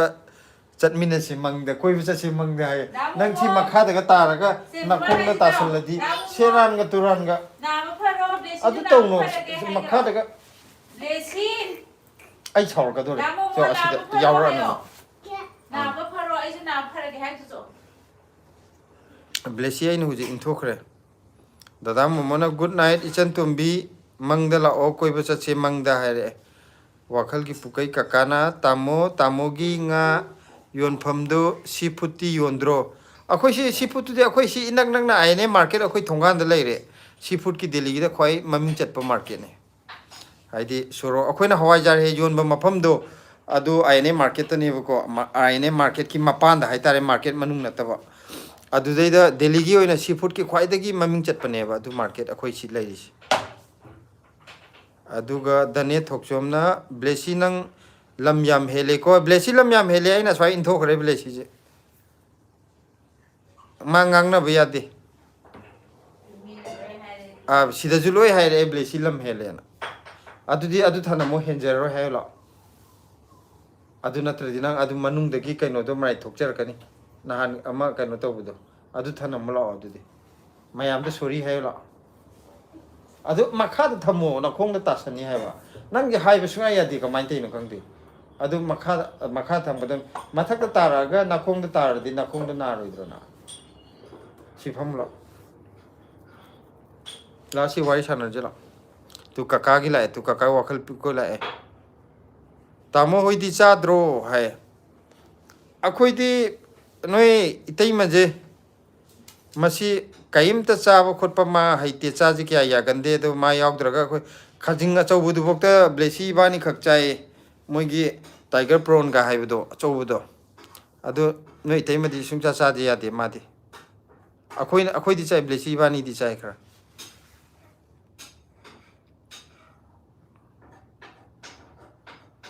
ꯍꯦꯟꯊꯣꯏ ꯇꯈꯦꯜꯂꯝꯕꯝꯅ ꯍꯥꯏ ꯍꯥꯏꯔꯛꯑꯦ ꯗꯗꯥ ꯃꯣꯃꯣꯅ ꯀꯀꯥ ꯑꯉꯥꯎꯕ ꯑꯃ ꯌꯥꯎꯔꯦ ꯍꯥꯏ ꯌꯥꯎꯕꯅꯦ ꯑꯉꯥꯎꯕ ꯑꯗꯨꯝ ꯃꯌꯥꯝ ꯈꯔ ꯄꯨꯜꯂꯗꯤ ꯑꯉꯥꯎ ꯑꯔꯥꯛꯁꯨ ꯈꯔ ꯑꯗꯨꯝ ꯆꯪꯉꯛꯀꯅꯤ ꯃꯣꯏ ꯂꯩꯀꯥꯏꯗ ꯅꯍꯥꯟꯗ ꯃꯥ ꯉꯥꯅꯨ ꯍꯨꯔꯥꯜꯂꯨꯕꯩ ꯃꯌꯥꯝ ꯐꯨꯈꯤꯕꯅꯦ ꯑꯗꯨꯒ ꯀꯗꯥꯏꯗꯒꯤ ꯑꯃꯨꯛ ꯆꯪꯉꯛꯏꯅꯣ ꯈꯪꯗꯦ ꯍꯦꯟꯊꯣꯏ ꯇꯈꯦꯜꯂꯝꯕꯝꯅ ꯀꯅꯥꯅꯣ ꯕ꯭ꯂꯦꯁꯤ ꯍꯥꯏꯁꯦ ꯍꯥꯏꯔꯦ ꯈꯪꯗꯦ ꯅꯍꯥꯟꯗꯤ ꯂꯩꯀꯥꯏ ꯃꯌꯥꯝ ꯆꯪꯐꯨꯈꯤꯕꯅꯦ ꯃꯥ ꯉꯥꯅꯨ ꯍꯨꯔꯥꯟꯕꯩ ꯑꯗꯨꯒ ꯑꯩꯈꯣꯏ ꯁꯤꯗ ꯑꯃꯨꯛ ꯌꯥꯎ ꯂꯩꯔꯝꯃꯦ ꯂꯣꯌꯥ ꯉꯥꯟꯕ ꯇꯈꯦꯜꯂꯝꯕꯝꯅ ꯇꯥꯃꯣ ꯍꯥꯏꯌꯦ ꯃꯥꯏꯁꯦ ꯀꯔꯤ ꯍꯥꯏꯅꯣ ꯈꯪꯗ꯭ꯔꯦ ꯑꯣ ꯗꯦꯂꯤꯚꯔꯤ ꯇꯧꯕ꯭ꯔꯣ ꯍꯥꯏꯕ ꯍꯋꯥꯏꯖꯥꯔꯒꯤꯔꯣ ꯗꯦꯂꯤꯚꯔꯤ ꯍꯥꯏꯁꯦ ꯗꯦꯂꯤꯚꯔꯤꯒ ꯇꯧꯔꯒ ꯌꯥꯝ ꯆꯥꯎꯅ ꯌꯣꯟꯕ ꯈꯣꯠꯄ ꯅꯠꯇꯦꯗ ꯑꯩꯈꯣꯏꯒꯤ ꯆꯨꯝꯅ ꯃꯌꯥꯝ ꯉꯥꯏꯍꯥꯛ ꯄꯨꯟꯁꯤ ꯅꯨꯡꯉꯥꯏꯖꯦꯅ ꯅꯣꯡ ꯐꯥꯗꯣꯛ ꯁꯨꯝ ꯂꯣꯟꯕꯩ ꯋꯥꯅꯤ ꯇꯁꯦꯡꯅ ꯑꯗꯨꯅ ꯀꯔꯕꯥꯔ ꯑꯣꯏꯅ ꯇꯧꯕꯩ ꯋꯥꯐꯝ ꯅꯠꯇꯦꯗ ꯀꯀꯥ ꯋꯥꯈꯜ ꯄꯨꯀꯩꯅ ꯊꯥꯏꯂꯦꯟ ꯆꯠꯂꯨꯕꯗꯒꯤ ꯁꯤ ꯐꯨꯗ ꯑꯣꯛꯇꯣꯄꯁ ꯑꯗꯨꯝ ꯆꯥꯅꯤꯡꯉꯒ ꯑꯗꯨꯝ ꯂꯩꯔꯦ ꯑꯁ ꯑꯣꯛꯇꯣꯄꯁꯇꯤ ꯐꯖꯅ ꯌꯣꯜꯂꯦ ꯑꯩꯈꯣꯏ ꯁꯤꯗ ꯑꯣꯛꯇꯣꯄꯁ ꯃꯔꯥꯡ ꯀꯥꯏ ꯁꯀ꯭ꯋꯤꯠ ꯑꯣꯛꯇꯣꯄꯁ ꯂꯣꯏ ꯌꯥꯎꯔꯦ ꯁꯤꯗꯩꯗ ꯑꯗꯨ ꯀꯩꯅꯣꯗꯤ ꯆꯥꯒꯦ ꯈꯜꯂꯝꯃꯁꯨ ꯁꯤꯂꯥꯒꯤ ꯃꯥꯒꯤ ꯐꯤꯕꯝꯗꯨ ꯎꯕꯗ ꯑꯩꯈꯣই ꯆꯥꯗꯧ ꯇꯜꯂꯦ ꯃꯥꯅ ꯁꯨꯒꯠꯄ ꯎꯕꯗꯀꯣ ꯃꯥ ꯊꯣꯡꯕꯁꯨ ꯉꯝꯃꯣꯏ ꯃꯥ ꯆꯥꯕ ꯎꯕꯁꯨ ꯇꯜꯂꯦꯌꯦ ꯑꯩꯈꯣꯏ ꯆꯥꯒꯦꯗꯤ ꯃꯄꯥꯟꯗ ꯆꯠꯂ ꯆꯥꯔꯨ ꯇꯥꯕ ꯅꯣꯏ ꯏꯇꯩꯃꯁꯤ ꯈꯔ ꯀꯩꯅꯣ ꯇꯧꯋꯦꯗ ꯌꯥꯗꯦꯗ ꯃꯥꯗꯤ ꯑꯩꯈꯣꯏꯒꯤ ꯍꯩ ꯔꯥ ꯐꯥꯎꯕ ꯌꯨꯝꯗꯒꯤ ꯁꯨꯝ ꯆꯥꯔꯛꯄ ꯍꯩ ꯔꯥ ꯅꯠꯇꯕ ꯗꯦꯜꯂꯤꯗꯒ ꯑꯅꯧꯕ ꯌꯣꯟꯕ ꯌꯨꯝꯗꯒ ꯀꯌꯥ ꯆꯥꯔꯛꯇꯕ ꯑꯣꯏꯗꯤ ꯆꯥꯎ ꯌꯥꯗꯦ ꯑꯗꯨꯅ ꯂꯩꯔꯛꯑꯁꯨ ꯑꯩ ꯏꯇꯣꯟꯗ ꯅꯠꯇ꯭ꯔꯒ ꯊꯣꯏꯊꯣꯏ ꯏꯕꯥꯅꯤ ꯊꯣꯏꯊꯣꯏꯁꯨ ꯃꯃꯥ ꯈꯔ ꯂꯧꯗꯣꯔꯤꯕ꯭ꯔꯥ ꯈꯪꯗꯦ ꯍꯦꯟꯊꯣꯏ ꯇꯈꯦꯜꯂꯝꯕꯝꯅ ꯑꯝꯇ ꯎꯠꯂꯛꯑꯣ ꯍꯥꯏ ꯊꯣꯏꯊꯣꯏ ꯅꯪ ꯎꯠꯂꯛꯑꯣ ꯂꯥꯛꯑꯣ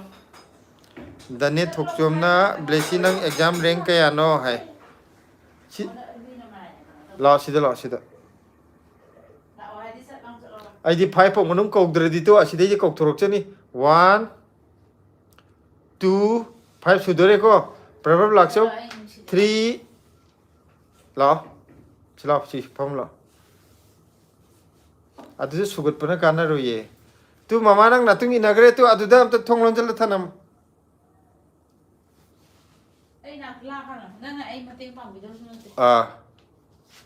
ꯀꯩꯅꯣ ꯃꯥ ꯑꯃꯨꯛ ꯄꯨꯊꯣꯔꯛꯏꯁꯤꯅ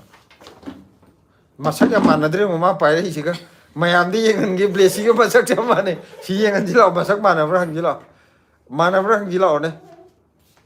ꯃꯌꯥꯝ ꯕ꯭ꯂꯦꯁꯤꯅ ꯄꯥꯏꯔꯤꯁꯦ ꯇꯨ ꯕ꯭ꯂꯦꯁꯤꯒ ꯃꯁꯛ ꯃꯥꯟꯅꯕ꯭ꯔꯥ ꯌꯦꯡꯉꯣ ꯂꯩꯇ꯭ꯔꯦ ꯁꯤꯗ ꯌꯦꯡꯍꯜꯂꯨ ꯂꯥꯛꯑꯣ ꯂꯩꯇꯦ ꯑꯗꯨ ꯁꯤꯗ ꯌꯦꯡꯍꯜꯂꯨ ꯂꯥꯛꯑꯣ ꯑꯗꯨꯋꯥꯏ ꯊꯥꯞꯅ ꯂꯩꯗꯣꯏ ꯁꯔꯨꯛꯄꯨꯗꯤ ꯑꯗꯨꯒ ꯕ꯭ꯂꯦꯁꯤꯁꯦ ꯑꯦꯛꯖꯥꯝꯗ ꯔꯦꯡ ꯀꯌꯥ ꯇꯥꯔꯛꯀꯦ ꯅꯠꯇꯦꯗ ꯕ꯭ꯂꯦꯁꯤꯗ ꯁꯨꯝ ꯅꯨꯡꯁꯤꯕꯩ ꯍꯪꯉꯛꯏꯅꯦ ꯀꯀꯥ ꯕ꯭ꯂꯦꯁꯤꯅ ꯀꯀꯥ ꯕ꯭ꯂꯦꯁꯤ ꯀꯀꯥ ꯕꯣꯏꯆꯥꯅ blessina yekpado amukta yenge yamna phajaram do male kakada hai kakana kakap ti yenge nang bot to nang hojik bot yekhibdam ti yengal se Kanana. kaka boicha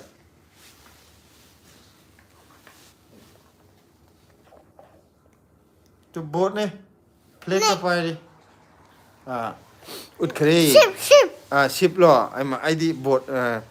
summe Blessy ki chamana balede. blessy ka chamana to blessy ka masak chamana dre o maya to abta ut ke blessy man ma tu Yegi.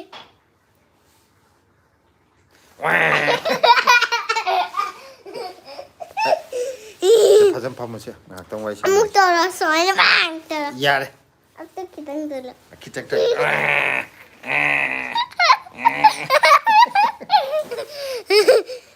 yare live to ngau china bian Papa sida phambe ade khong nai. papa khong nai adu mai nga tharo ai di phamjal kanu ka papa phai gan na Okay. se henthoi ta khelambam na message ka khre mai de aduga ruby sana gi di kari marono khangdre happy person na This is papa ka injang cha duino hange khoi ka injang khoi di chak cha gre ko akhoi ji chak le. ka injang cha gra bana ka injang cha ge kari injang cha gre no iji kai gino Ai no. kang shui hai gro Kang hangang kang se. tina devi hai hai adu kaka gi wakhal gi pukai kaka na ngai hak leiraga gyan tawa saraga soiki bane amuk hairak lani hai o adudana ma nisha amu halak pai ne mayam kaim khan biru no mai nisha he pa laga na amuk sharan toran ngang ba nisha hal laga na amuk soigi bane hai ba tina devi na blessy udena hai Where's mommy आ गई? Where's mommy? sina chowa Mommy. yare phammo adu Hello mommy. hello ये mummy आ गई ये mummy है aduna ये मेरी mummy ये मेरी mummy hello mummy hello mummy hello क्या कर रहे हो तुम ko premila china dol ning thokjam na hai hai ko loya ngan bata khelambam na aido mumbai da leiba ado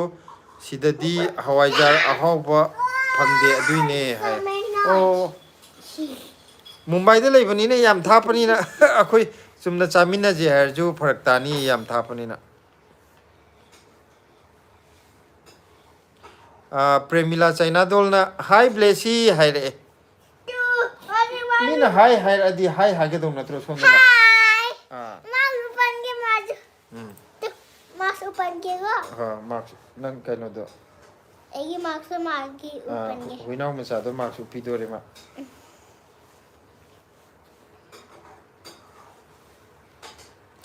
blessy je class kya kar gaya hai ye premila na आई खाइब तो car है आई नशीदा Mai watize. na jo koi de le shabi ma sam la me do ga nang class kya kar gaya ma class 7 kar ga je Kanaman is happy no nan chi sila mi de koi da rima singana o hai ko premila na hai re henthoi takelambam na wow hai re Diga ay Nika Yenga asiam hai ay lan chole mas upi ni lok thungdana ba ko upul yam leibudu delhi pollution yam leibudu da max upi gi dore thoina Machinjira ka chu wakhal gi pukai ka kana hai je wow yam phajaye te par bana ab ta lan chole kai leibiri no hai ko ma yad raba yare es blessy gi mai sana pochi max upi gre tu lok thungdana ba blessy ga chamana Kato kakak wakal pukai kakana blessy nangi lap pire mi am jeng. Aduga Mama gitu. Chawba bena ju lap mi am pire blessy gi. Thank you. Kakak boichana isadi yamna haye wow yamna phajare haire. Very pretty. Nang no jik drawing ye podo. Drink. Daddy pera masuk panda pajaya. Aduga Sabanam Sani. Hi. Tina Devi na blessy je sahi kya surage hai. Chahima ada. Manga. Ka. Aduga hentoi takhelambam na kadai deino blessy nang hai blessy nang kai deino. Aiju. Akoi Manipur de leiblam da kai kauge. Phumlok sipai hai. Phumlok sipai da mama na kai da. Mama ju phumlok sipai da lei re adu mama tha porom patte gi ne mama na. Poro bobok sine lei mafam da kai da lei ba bobok si de. Moshi di airplane dog. Adu porom pata. Porom pata. Da mi da na Aduga Bosini hai Hawaii jar hai re ko Bosini na. Aduga wakal ki pukai na thoi आपका mummy का सुंदर नाम तो क्या है मेरी mummy तो mummy का नाम क्या है बोल आके सुशीला आरके सुशीला हाँ। ओके कौन बोला था अंकल ने वाकल की पुके अंकल ने पूछा था वखा की अंकल अदुगा माबोक सेनपाई की ना सिला ngang loidribo hai sila nang loidribo ye sila je nga tawbo loiraga hayeng ayu ngaren chana ba nga khitang amju thongi adu ma thabak yam kalli hojik premila na yam nungsiye blessy se haire thank you ko aduga RK wall hai hi blessy chak charabo hai RK wall sare KS Sabanam Sahani apne good girl hai ka thank you Premila China dol na hai re blessy se Delhi kai wai da leige aisu Delhi da leye hai chamanare khoige chap manare aikoina INA market ki manak tane ado cheche oidoira nene oidoira Delhi kai da lebi bano hango ai kon dang hayo nang hang biya ye nene oidoira cheche oidoira Delhi kadai da lebi ge na maming di akhoi gi Manipur gi yamna maming chatpa afawa sesakri amagi ming pale China don Premila je sila nawa yam phaw do adu hadi adu iduira natraga ma pamjaba kaino na hapra adu khangdaba ya aduga kaka boichana tamogi anopto sahi kayadagi upake hai aina ano upakpaje aina class 9 karakdagi upakpane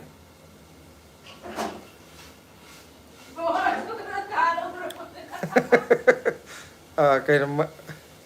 mit khara phajana sokune ai mausi yenga aduga Premila na most welcome hai ko wakal gi pukai na thoi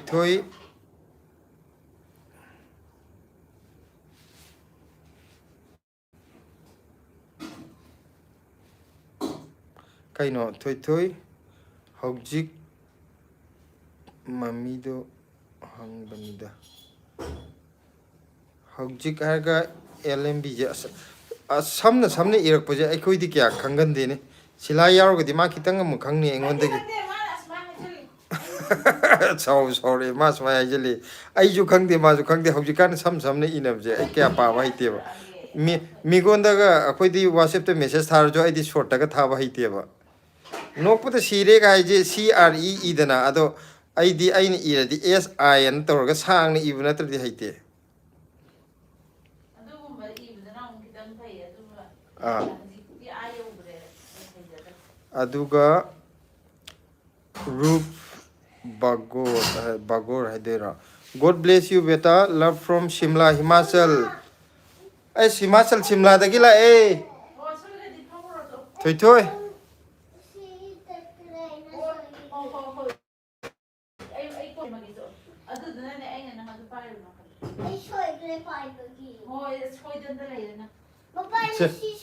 तत्खरबा ngसाइदगी फोइदला सानारगा हुजिक सोइग्रे आगा नंग खद्रंग मदक्ता हुजिक तत्लादि नंग सानानिङाइ लेररोय फरे दो ngसाइदगी lump हे लोइबगा फोलुनु मामा फोलुनु lump हेलागा सोइग्रे हाइजनबा से शिमलादगी message लाए शिमलादगी से शिमलादगी करी हायरखनो अदु अमता गायखो से शिमलादगी मोस कदाइदनो शिमलादगी मेसेज लाखुदा तो God bless you beta love from Shimla Himachal hai Himachal तो अखोइना स्नोफॉल ये कनो तो बुदो हाँ तू कहाँ पैदा हुए थे शिमला में है ना हम शिमला में था तो thank you high grow Thank you. तादेदा we love Shimla You Shimla. You Shimla. हम भी बहुत जल्दी आऊँगा शिमला में है ना कौन सा बात शिमला? शिमला शिमला जाना है ना नहीं जाओगे पापा मम्मा तो जाओगे ब्लेसी घर में ही रहेगा क्या बैठोगे क्या बैठोगे तुम थोड़ी थोड़ी काको आरके वॉल ना हाय हाय रे को माबोक सेन पाइना पोरोंपाट से बिशेमपुर दगी कयाम लापके पोरोंपाटी इम्फाल एरिया दने बिशेमपुर दि थाफ्रे अतोपा डिस्ट्रिक्ट ओइरे पोरोंपाट आइजना अखोगी मागी इम्फाल गी एरिया द सिंगे अखोगी जेनिम्स हॉस्पिटल का हाइन लाइबदो अदु पोरोंपाट ओइदुनेबा हाइदि कैनोदि इचे सेम्पाइदि कैनोनिना खंगवे है युंगिदो अदो अदुम इम्फाल एरिया दो ओइदुने अदुम इम्फाल मनुंग चंदुइने पोरोंपाटी अदुगा बिशेमपुर नामुक डिस्ट्रिक्ट अतोपा मु ओइगरे थाफ्रे खरा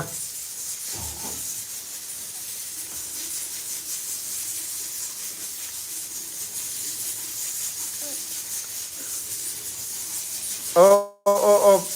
कैनो प्रेमिला जे नेने ने लक्ष्मी नगर द लई हाइबको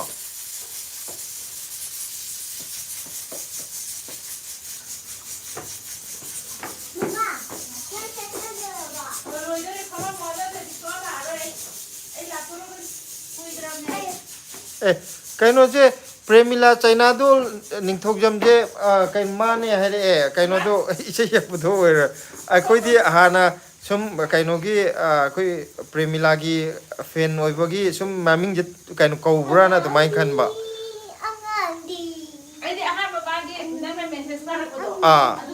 ꯑꯈꯣꯏꯁꯨ ꯑꯗꯨꯃꯥꯏꯅ ꯈꯟꯕꯀꯣ ꯑꯗꯨꯗꯤ ꯅꯣꯡꯃ ꯅꯦꯅꯦ ꯍꯣꯏꯒꯁꯨ ꯗꯦꯜꯂꯤ ꯃꯅꯨꯡ ꯂꯩꯕꯅꯤꯅ ꯎꯅꯕ ꯌꯥꯏ ꯀꯣ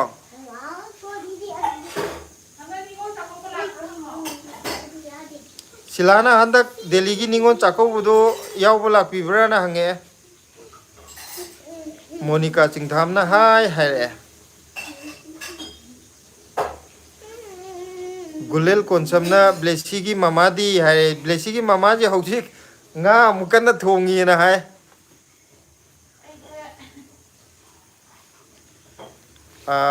हेंथोय तखेलंबमना ब्लेसी की मामा अमता येंगेदना ब्लेसी की मामा जे हुजिक थोल लगे सिला नंग मिनिट अनि मुक्ता यावबो यारगदि लाओ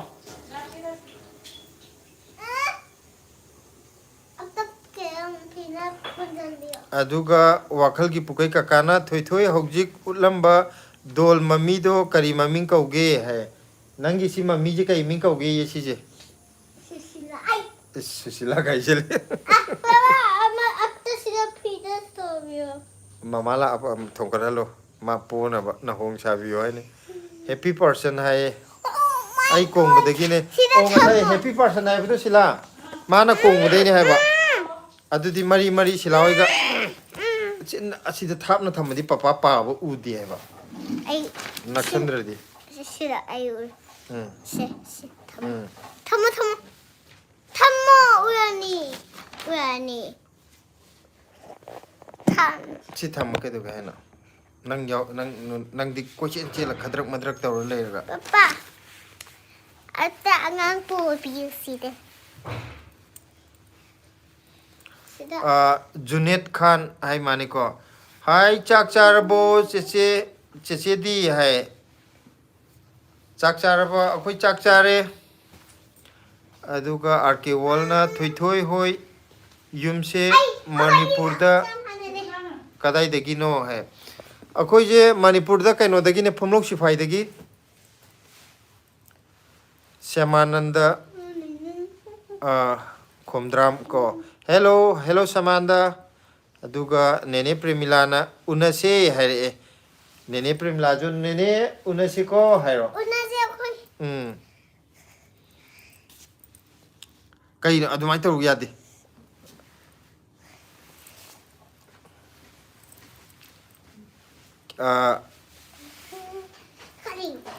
KH Savanam Sani habdo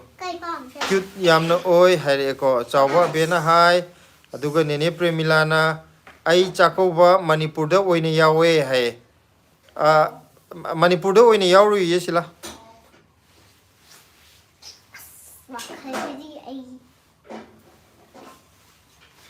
Sangita maibam na chak charabo hai hoi akoi chak chajare che akoi gi madam ju thokla ka dore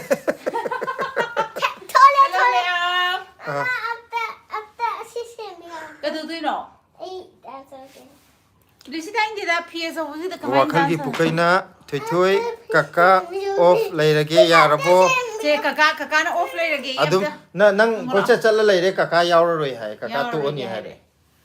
ngai jare da sida phamla sugat pana kana roi sida phamla mamai thailane phamla to sida le to nene Premila China dol ning thok jam hai rapodo sila se porompat kai dai wai dagi no aisu kongpal dagi ne hai ai porompat thon thaba le kai kongpal de yam nak na re kongpal kara wai dagi no Premila je mui le kai do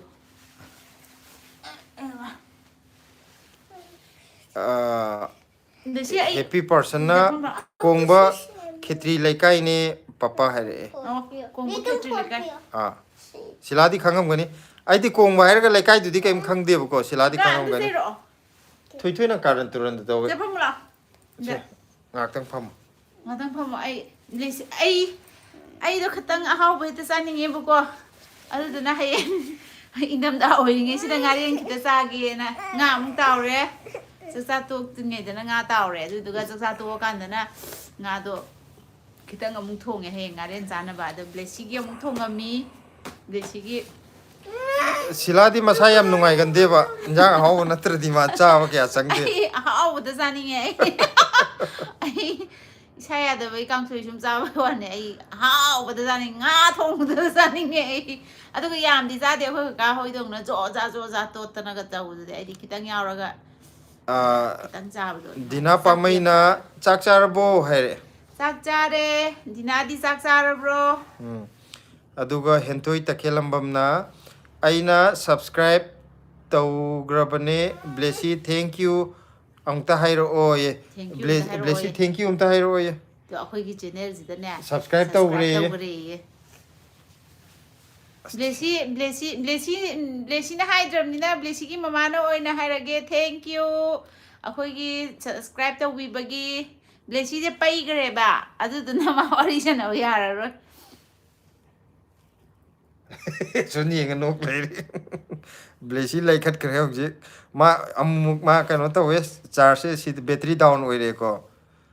aduga, dani thokjom na blessy and papa full support hai ko, hojikti mama ju yaure thank you,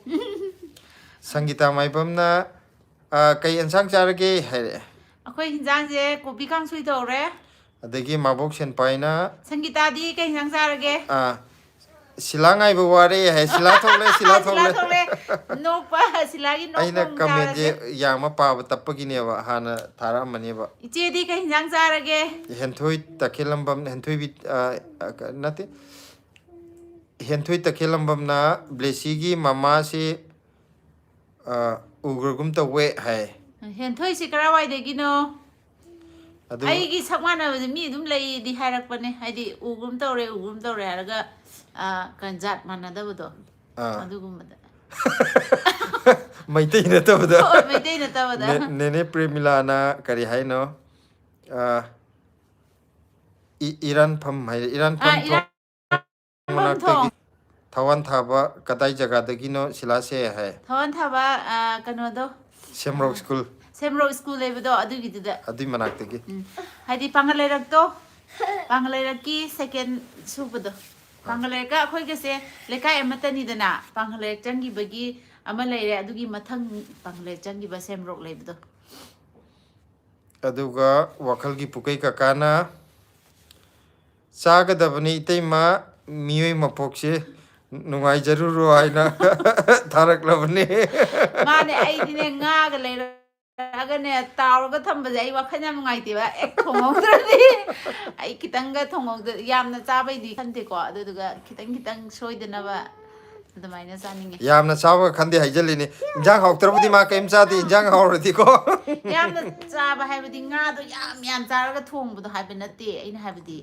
nga do kitang thongaga chabado adune aina hai ma jinga kitang thonga ma khare yam chathoge sini adu indam da matam sidi ngaren so haw matam ni dana yam chaninge khangde aidi aduna sa tu oga sa kano taw hinjang akhoi chak chadringai daga thongdok loiradi akaga si mahau tang ge harakani ba aduna aina chak to kan do thonggen thongba mai mabuk singo aduga sajit pangal hai hai kaka wakhal gi pukaina thoi kari gi sauri no hai khangde da ma phi acho busina ka phiron setpi wa ro kono mai di no setpi no chela ro tumin la na aduna phar happy person na mama su sat sajai and young male thank you ai sak phajai bagi Sanggita maibam na chadriye kangsoi thonge haire nungdang se kangsoi na phai ko nene premila na o haire ko henthoi takhelambam na ai hairangoi thongdagi ne mama haire hairangoi thong khangi di hairangoi thong ai je ai di hairangoi thonge pal adi thaini ipong gi de tani jenge kai de hongge hairaga hairangoi thong de honge hairaga hai manang di mi asuk yam le masi hong de na ada thong de kamai hongi no na khangde di what nate ipom tarak ti dana akhoi gi mai pan bi chaw bole ngai gi to thaina gi yo sabi makhong hong ga na da mai le ngai gi akhoi ga di ne mo da ahalaman gi wa yam hango loi khang gan ba sop sakpa adegi luhong bai sei sakpa asugum yam hang mane ma de ai de asugum bam ta khangde ate hairangoi thong ai bu de ningjang ko wa ne da hairangoi thong lan thok dringai da dum thong do lan dringai da straight ta changraga mu ta bado adai da school am leirami da na new light public school na adai da akhoi adudo akhoi gi nene amagi ne bako kaka amagi adai da ai kalen pi ingai gi ni da kalen city da thaba matam daga moi daga le yam nungsibo wafam hai gi ai mit ude hazigi tum paraga si phot pe aro hayeng phot ke landuni mayeng bamne blessy sile tu blessy pai ri sauri adu mana kainom hai bida mama na yadian sauri aduga mabuk sen paina ai gi di fasting ni ekadashi gi angang gi hawai tawre hai ekadashi gi kaino di fasting ore hai ba isi gi di aduga nene premila na live ta wari saba phangbase yam nungai hai ko ekhoi ju yam nungai no mama ta yaura ka isai amta sakhaji sila nai ba no blog te isai amta san ge ai ri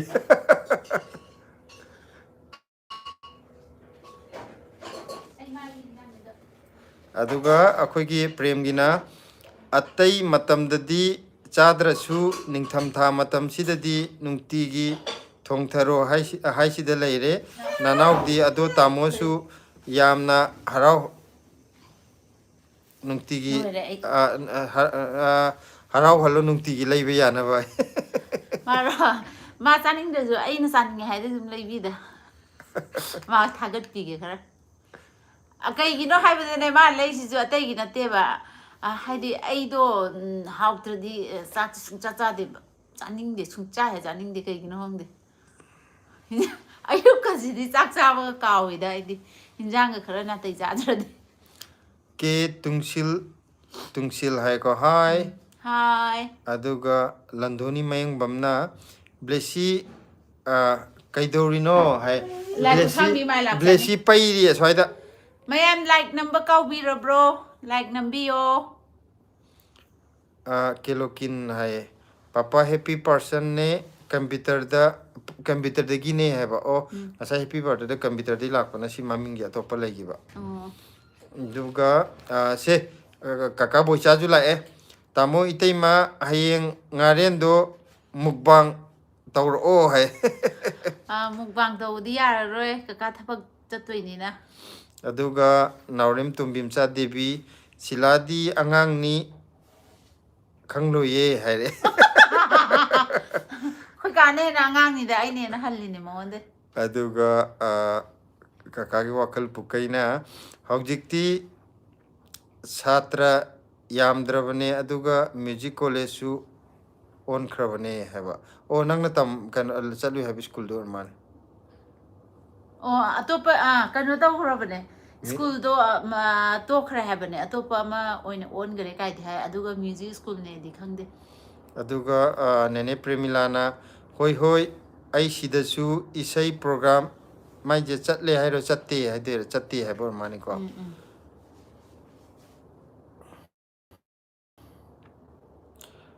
ꯑꯗꯣ ꯀꯩꯅꯣꯒꯤ ꯆꯩꯅꯥꯗꯣꯜꯅ ꯏꯁꯩꯗꯣ ꯑꯗꯨꯗꯤ ꯐꯖꯕꯅꯤ ꯃꯥꯅꯦ ꯑꯇꯩꯁꯨ ꯐꯖꯕꯗꯤ ꯃꯌꯥꯝ ꯐꯖꯩ ꯑꯗꯨꯏꯁꯨ ꯑꯗꯨꯗꯨꯃꯗꯤ ꯐꯥꯎꯈꯤꯕꯗꯣ ꯑꯗꯨꯗ ꯍꯥꯏꯗꯤ ꯁꯦꯒꯥꯛ ꯀꯥꯏꯔꯒ ꯐꯥꯎꯈꯤꯗꯅ ꯂꯩꯔꯛ ꯈꯨꯜꯂꯛ ꯑꯗꯨ ꯍꯥꯏꯗꯤ ꯈꯣꯡꯇꯦꯛ ꯃꯤꯇꯥꯡ ꯂꯣꯏꯅꯃꯛ ꯑꯗꯨ ꯁꯛꯇꯕ ꯌꯥꯎꯗꯦ ꯍꯥꯏꯕ ꯂꯩꯀꯥꯏꯗ ꯑꯗꯣ ꯑꯩꯈꯣꯏ ꯕ꯭ꯂꯣꯛꯇ ꯅꯣꯡꯃ ꯁꯛꯁꯤꯀꯣ ꯍꯥꯏꯗꯤ ꯊꯦꯡ ꯇꯥꯟꯖꯥ ꯆꯥꯕ ꯏꯁꯩꯁꯦ ꯃꯇꯝ ꯈꯔ ꯑꯃ ꯐꯥꯎꯔꯒꯁꯨ ꯍꯥꯏꯅꯔꯒꯁꯦ ꯈꯔ ꯀꯩꯅꯣ ꯇꯧꯕ ꯍꯥꯏꯕ ꯃꯥꯗꯒꯤ ꯍꯦꯛꯇ ꯌꯨꯝ ꯀꯩꯅꯣꯗ ꯂꯣꯏꯅꯃꯛ ꯑꯉꯥꯡꯗꯒꯤꯅ ꯑꯍꯟꯐꯥꯎ ꯁꯛꯄꯗꯣ ꯑꯗꯨ ꯑꯣꯏꯕꯗꯣ ꯑꯣꯏ ꯍꯥꯏꯕ ꯑꯗꯨꯒ ꯀꯣꯏꯖꯝ ꯒꯧꯇꯝꯅ ꯍꯦꯜꯂꯣ ꯑꯩ ꯖꯣꯏꯄꯨꯔꯗꯒꯤꯅꯦ ꯁꯛ ꯈꯪꯅꯕ ꯌꯥꯒꯗ꯭ꯔꯣ ꯌꯥꯏꯅ ꯀꯩꯗꯧꯕ ꯌꯥꯏ ꯌꯥꯗꯅꯤ ꯑꯩꯈꯣꯏꯗꯤ ꯂꯣꯏ ꯈꯪꯅꯔꯒꯦꯅ ꯂꯩꯔꯕꯅꯤ ꯗꯦꯜꯂꯤꯗ ꯂꯥꯛꯄ ꯃꯇꯝꯗ ꯊꯦꯡꯅꯔꯁꯦ ꯁꯦ ꯑꯩ ꯃꯌꯥꯝꯗ ꯑꯦꯗꯚꯔꯇꯥꯏꯁ ꯇꯧꯒꯦ ꯃꯌꯥꯝ ꯑꯅꯧꯕ ꯆꯪꯕꯤꯔꯛꯄꯁꯤꯡꯅ ꯂꯥꯏꯚꯇ ꯏꯁꯥ ꯏꯁꯥꯒꯤ ꯁ꯭ꯀ꯭ꯔꯤꯟꯗ ꯈꯨꯞꯄꯥꯛꯅ ꯑꯅꯤꯔꯛꯇꯪ ꯊꯥꯕꯤꯔꯝꯃꯣ ꯂꯥꯏꯛ ꯑꯣꯟꯊꯣꯛꯍꯟꯁꯦ ꯑꯩ ꯏꯆꯥꯅꯨꯄꯤ ꯉꯥꯎꯁꯟꯅꯔ ꯂꯥꯛꯑꯦ ꯂꯥꯛꯑꯣ ꯑꯗꯨꯗꯤ ꯊꯣꯏꯊꯣꯏꯅ ꯑꯣꯏ ꯍꯥꯏꯒꯗꯧꯕ ꯑꯩꯗꯤꯅꯦ ꯇꯦꯗꯤ ꯄꯝꯅꯤꯡꯗꯦꯕ ꯂꯦꯁꯤꯁꯨ ꯑꯣꯏꯅ ꯄꯝꯅꯤꯡꯉꯦꯕ ꯑꯗꯣ ꯅꯠꯇꯦ ꯂꯥꯏꯛ ꯑꯣꯟꯊꯣꯛꯍꯟꯕꯩꯗꯣ ꯁꯦ ꯂꯥꯏꯛ ꯑꯝꯇ ꯑꯣꯟꯊꯣꯛꯍꯜꯂꯣ ꯑꯝꯇ ꯑꯝꯇ ꯍꯥꯏꯔꯛꯑꯣ ꯍꯥꯏꯈ꯭ꯔꯣꯁꯦ ꯁ꯭ꯀ꯭ꯔꯤꯟꯗ ꯀꯩ ꯍꯥꯏꯕ ꯑꯗꯨꯃꯥꯏꯅ ꯎꯞꯁꯜꯂꯒ ꯑꯗꯨꯝ ꯃꯌꯥꯝꯅ ꯍꯥꯏꯈ꯭ꯔꯣ ꯕ꯭ꯂꯦꯁꯤ ꯎꯗ꯭ꯔꯗꯤ ꯅꯨꯡꯉꯥꯏꯇꯦ ꯍꯥꯏꯁꯦ ꯑꯝꯇ ꯍꯥꯏꯈ꯭ꯔꯣꯅꯦ ꯑꯗꯨꯗꯤ ꯎꯗꯦ ꯍꯥꯏꯔꯦ ꯑꯗꯨꯗꯤ ꯎꯗꯦ ꯍꯥꯏ ꯐꯖꯅ ꯍꯥꯏꯔꯛꯑꯣ ꯍꯥꯏ ꯅꯪꯅ ꯂꯥꯎꯔꯛꯄꯗꯒꯤ ꯌꯦꯡꯉꯣ ꯃꯤ ꯚ꯭ꯌꯨꯁꯦ ꯌꯦꯡꯉꯣ ꯑꯥ ꯌꯧꯈꯠꯂꯛꯏꯁꯦ ꯁꯦ ꯌꯦꯡꯉꯣ ꯂꯥꯏꯚ ꯂꯣꯏꯁꯜꯂꯒꯦ ꯁꯦ ꯊꯣꯏꯊꯣꯏ ꯁꯨꯃꯥꯏꯅ ꯇꯧꯔꯗꯤ ꯑꯩ ꯀꯛꯊꯠꯂꯒꯦ ꯊꯣꯏꯊꯣꯏ ꯀꯛꯑꯒꯦ ꯑꯣꯀꯦ ꯕꯥꯏ ꯃꯌꯥꯝ ꯒꯨꯗ ꯅꯥꯏꯠ ꯊꯣꯏꯊꯣꯏꯅ ꯀꯩꯅꯣ ꯇꯧꯔꯕꯅꯤꯅ ꯂꯥꯏꯚ ꯀꯛꯊꯠꯂꯒꯦ ꯌꯥꯔꯦꯁꯦ ꯌꯥꯔꯦ ꯇꯜꯂꯦ ꯅꯪ ꯃꯔꯝ ꯃꯣꯛꯇ꯭ꯔꯦ ꯑꯩ ꯁꯤꯗ ꯆꯦꯜꯂꯒ ꯂꯥꯛꯄꯅꯦ ꯁꯤ ꯁꯨꯃꯥꯏꯅ ꯎꯁꯜꯂꯒ ꯍꯧꯖꯤꯛ ꯌꯥꯔꯦ ꯁꯦ ꯑꯗꯨꯗꯤ ꯂꯥꯏꯛ ꯂꯥꯏꯛ ꯇꯧꯔꯣ ꯑꯝꯇ ꯅꯪ ꯇꯧꯕꯤꯔꯝꯃꯣ ꯍꯥꯏꯈ꯭ꯔꯣꯁꯦ ꯍꯥꯏꯈ꯭ꯔꯣꯁꯦ ꯁꯦ ꯂꯥꯏꯛ ꯑꯃ ꯍꯦꯟꯒꯠꯂꯛꯑꯦ ꯑꯗꯨꯝ ꯃꯃꯥꯅ ꯍꯥꯏꯕꯗꯤ ꯑꯃ ꯍꯦꯟꯒꯠꯂꯛꯑꯦ ꯕ꯭ꯂꯦꯁꯤꯅ ꯑꯃꯨꯛ ꯍꯥꯏꯔꯒ ꯑꯃꯨꯛ ꯍꯦꯟꯒꯠꯂꯛꯑꯣ ꯃꯣꯏ ꯂꯥꯏꯛ ꯅꯝꯕ ꯀꯥꯎꯔꯦꯌꯦ ꯑꯩꯈꯣꯏꯅ ꯍꯥꯏꯗꯗꯤ ꯅꯝꯃ ꯑꯣꯏꯌꯦ ꯕ꯭ꯂꯦꯁꯤꯅ ꯍꯥꯏꯕ ꯉꯥꯏꯔꯤꯅꯦ ꯀꯩꯝ ꯆꯣꯡꯉꯦ ꯇꯥꯅꯤꯡꯗꯦꯗ ꯆꯥꯛꯆꯥ ꯇꯣꯛꯑ ꯀꯥꯟꯁꯤꯗ ꯃꯃꯥ ꯑꯩ ꯇꯥꯅꯤꯡꯗꯦ ꯃꯃꯥ ꯀꯩꯝ ꯆꯣꯡꯉꯦ ꯑꯁ ꯅꯨꯡꯗꯥꯡ ꯇꯨꯝꯃꯝꯗꯥꯏꯗ ꯀꯩꯝ ꯆꯥꯕ ꯌꯥꯗꯦ ꯆꯥꯛꯈꯥꯎ ꯍꯣꯔꯣ ꯃꯪꯗ ꯁꯃꯨꯅ ꯇꯥꯟꯅꯕꯅꯦ ꯅꯨꯡꯗꯥꯡ ꯇꯨꯝꯃꯝꯗꯥꯏ ꯆꯥꯕꯁꯦ ꯃꯃꯥ ꯍꯥꯎ ꯀꯩꯅꯣꯁꯦ ꯍꯦꯟꯊꯣꯏ ꯇꯈꯦꯜꯂꯝꯕꯝꯅ ꯍꯌꯦꯡꯁꯨ ꯂꯥꯏꯚ ꯊꯥꯕꯤꯔꯛꯑꯣ ꯍꯥꯏꯔꯦꯀꯣ ꯌꯦꯡꯒꯦ ꯃꯇꯝ ꯐꯪꯉꯒꯗꯤ ꯑꯗꯨꯝ ꯊꯥꯔꯛꯀꯦ ꯑꯩꯈꯣꯏꯁꯦ ꯍꯥꯟꯅ ꯍꯥꯏꯗꯣꯛꯑꯒ ꯑꯃꯨꯛ ꯊꯥꯔꯛꯇ꯭ꯔꯒꯗꯤꯀꯣ ꯑꯗꯨ ꯅꯨꯡꯉꯥꯏꯇꯦ ꯁꯪꯉꯒꯗꯤ ꯍꯦꯛꯇ ꯊꯥꯔꯛꯀꯦ ꯑꯩꯈꯣꯏꯒꯤ ꯁꯦ ꯅꯦꯅꯦ ꯄ꯭ꯔꯦꯃꯤꯂꯥꯅ ꯍꯥꯏꯁꯦ ꯆꯠꯂꯦ ꯍꯥꯏꯕꯅꯦꯕ ꯑꯣ ꯆꯠꯂꯦ ꯍꯥꯏꯕꯅꯦ ꯃꯥꯏꯁꯦ ꯉꯁꯥꯏꯗ ꯗꯕꯜ ꯇꯤ ꯃꯥꯟꯕ ꯑꯩꯅ Kêu gì kêu mama? ai si da ju isai program chatli hai ba haji Delhi da isai tawbudi yengdri lila tawbudi yenge aduga IMDb gi lam devi hai bra IMDb hai bra si kakhre mayam text number soibo oina isagi screen da thajin biro hai re akoi aduga ai san piji kari ye ohai no ai na kai hai ge slide ko papa nga do hogdong male hai re ngasai kai no do मैंने ये बनाया यार मैंने ha बनाया thongba ai na ha thongba je am haw hai tar slide बना दो on a plane aeroplane ye ko hai te ai di helicopter ya adu so hai te oh akoi prem na kari isai no hai se tamo hai ba thai na gi china dol do ma khangdra akoi prem di khangam do man de tarapra ju yai na tha okay no china don premila hai ba china don premila hai ba khangak ta bro ne kari isai da gi china don premila hai gi bano hai do isai gi kai no do ne hai di hauji ki mai title song do adu du ni da yam thi chat मम्मा ये ki क्या है akoi si dei da yaw bi Shiv कहीं ना मम्मा kai no na nene premila na hoi sak che hai re ko Shiv कहीं ना adu wakal gi pukai na toi toi nang di Shiv कहीं ना tangai ko blessy nang di wai Shiv कहीं ना khangde am ti ye akan da tar akan da oi 자 아마 자 탕나 버드시네 자 컵컵 시포 컵 mama ne yek pa gi confidence ko lai je ye kana mala kana si ji ne hai du 시포 컵 ai 시포 drawing ye 컵 ko hai te ba wakal gi pukai ka kana hai je thoi thoi nang di kaka gi nungsi bi ne sawo ya de maram mo ko da bane hai re ko mo ke hai aduga samananda khomdram na hai hai re ko aduga koijam gautam di icha ni pa ne hai ko ko o mai ke maming je magi macha nu pa gi maming de leba aduga se thoi thoi gi ne ne premilana aisu blessy gi subscriber ne video thagalakpa khuding yenge hai thank you ne ne hai ro ne je sei sakpa phau bi ne sei sakpi पानी गरम है ये पानी गरम pani na ti chai नहीं मैं ye is nahi orange color sango blue aduga sing di mai je aina na ngai pab da soi bine IMDb hai bor ngani aina ai je lam devi pari manipur da karam kanda tholak toino hai ko manipur je kan kan thok tu no ai chu khang dia ko ka da akoi de manipur thok puje akoi isana khangde phat eta pai thor ka dine tanja sa bam da khang da na isa chu khang da de ba ado akoi ticket puka di adu mayam da hana haijar kani ko akoi tholak kani na haidi unaba ya ba tanja phang ba kangu da thok pu thok la adi ko akoi mayam adum sure unara ni thok pu thok la adi wakal gi pukaina aidi khangja hogdre hai ba ए कइनो दा हौजी कइनो दा जो तुम फंगनी YouTube दा ने search तो अदो हाना नते YouTube दा search तो जुने हौजी ताब दा ने हाना दि फाव गिब दा हौजी ती कइनो तो बंगम मरोय दना हाइदि खंग बंगम मरोय बा ai हाइजि ग्यान ताब्रा मतम दु दा फाव गिब दु दि हाइदि हिंदी और जो खोइना थाइना याम फाव गिब इसे जे हौजी की अंगांग ताब दि याम फाव दो खंगोय दि हाइदि मतम दु दि खोइगी खुलकम दा चंगो लेका एंदा चलो अदु इसै दु इसै ngakta adagi angang macham sanaramu adu isai du samni ahan nam tor ju dum samgani yam ti common oibdo ado hojik ta ba matam da di adu yamna phawgi bu khangaro ba khangaro adi mahau du yo bunga maro habane da akoina khangi bu da khangdrabani na akoina mu khangbani na khangni ba aikoi su delhi lakadaba laye aduda oina unase haire gautam koijum gautam na au unase jeluwang hai ko kaka ga idom chaga pot jon badu yeng banu hai thank you dane thokchomna good to know that you are doing great with your family and the family hai ko aduga henthoi takhelambam na blessy yamna haye hindi yamna ngange ai ngonda su khara takpir o blessy nungsibi hare takke hai aduga kaka boichana ju kaka gi blessy se kaura male yam kari haino kaura male yam na nungsiye haiba ko aduga dane thokchomna Rai Star is my real name haiba aduga koijam gautamna phone number amukta pirak pa yagadro hai phone number je sumai tawje YouTube sidadi open hoina pibdudi kitang nungai tre ko aduduna kainoda Facebook ta RK Susila na silagi account leibane ba adudai da oina message thanaraga aduda oina launara messenger da messenger da tharaga oina adumai launara si adom message thabiro ai messenger kano da changaga dum yenga reply da adum halakna ba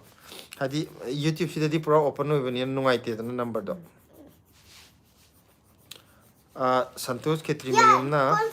ngasi kai mathel jabirage itei maga yambaga jibo hai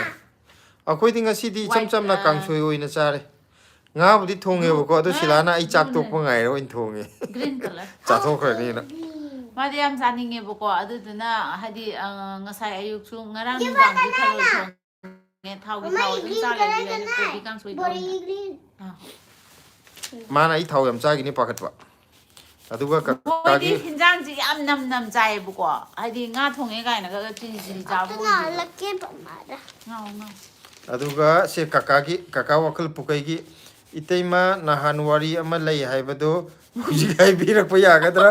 natragadi aina Delhi da langlakanda tamo yauraga 360 gi manungda hanagi program chachiro hai kai hai no de atra kang dre hajiti hai bi ade Delhi la aga su hai gi roi na adi kam kan hai deba matang am lakini matang jawa ma adu da hai deba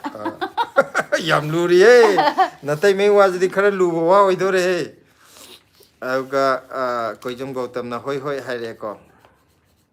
aduga happy person na papa hoi se kari maramgi Delhi da chatlino hai Delhi da akoi je Delhi da chum khara khudong chaba yenge na amuk lai ne Delhi yung nom da hawai jalun bi me am lai re Delhi da di irei lai te da hawai jalun laga seista aduga Santosh Khetri mayumna adudi mubang amta tawbiro udana yambaga itei magaje hare ko Sunday gumbada try yenga ke Sunday natra Saturday gumbada ko je luwang na Delhi da di weather se kamdoge Manipur da di yam ingle Delhi da ju inge ingbade Delhi da ju ingba dum phajana ingba hore yam sathine ingba dum makti oidri aduga ingbadi inge ado inge ka ai di hauji nak smai pham ngam kidru December January da ko inge ba Delhi da di ingbai di kem khande khoi hauji pollution ji ne yam talli ji mane eta pollution ji di phibam am chadre henthui takhilambam na khamnam boichana haido kakagi blessy je Korea male yamna nungsiye hai adu mamangi da paraba Delhi da kari taw udana yambaga haidi aina Delhi pa weather se si pa hogdrabo je luwang na Delhi da di weather se kamdor ge ai pagar di Manipur di yam ingen aduga kaka wakal gi pukaina hai sidi pura parakta ye itai magi amangi gaze pio aina mai pakpa mikupta haige khanba malida me adu de aswa khan jana re da wakhan manai hey aduga Ayush Yadav hai ko bising ngara kano happy person na papa of chatlage hai hoi kano tawbiro pothabiro aduga Santosh Khetri mayumna Manipur da di pung nipan phau laichil thai adumana pung nipan akoi sida ju laichin khar di thai ko ado khara muk sidagi khara kano Noida rom chakhiba Gurgaon rom chakhiba khara lamang leiba adon da di yam tharam gani nungdang da jo adon side da di yam thabni sina muk yumkung na tabani na thabgi chang do handei ba tharaga jo awga khara lamhanga leiba adon chakhra ga di yam thabne Delhi da ado laichin thaba je ꯌꯨꯝꯗ ꯃꯅꯤꯄꯨꯔꯗ ꯂꯩꯁꯤꯟ ꯊꯥꯔꯦ ꯍꯥꯏꯁꯦ ꯗꯦꯜꯂꯤꯗꯒ ꯊꯥꯔꯛꯄꯁꯤꯗꯤ ꯗꯦꯜꯂꯤꯗꯅ ꯌꯥꯝ ꯁꯥꯊꯤꯅ ꯍꯦꯜꯂꯦ ꯑꯩꯈꯣꯏꯒꯤ ꯒꯥꯔꯤ ꯆꯠ ꯌꯥꯗꯦ ꯑꯃꯨꯛ ꯁꯤ ꯌꯨꯝꯂꯛ ꯌꯥꯝꯅ ꯀꯨꯝꯈꯤꯕꯁꯤꯗ ꯀꯩꯅꯣ ꯈꯪꯗꯕꯩ ꯋꯥꯅꯤ ꯈꯤꯇꯪ ꯂꯝꯍꯥꯡꯒ ꯂꯩꯕ ꯖꯒꯥꯗ ꯊꯣꯛꯈ꯭ꯔꯒꯗꯤꯀꯣ ꯒꯥꯔꯤꯁꯦ थꯧꯕ ꯌꯥꯗꯕꯅꯦꯕ ꯍꯥꯏꯗꯤ ꯑꯗꯨꯛꯀꯤ ꯃꯇꯤꯛ ꯊꯥꯅ ꯊꯥꯕꯁꯦ ꯂꯩꯁꯤꯟꯁꯦ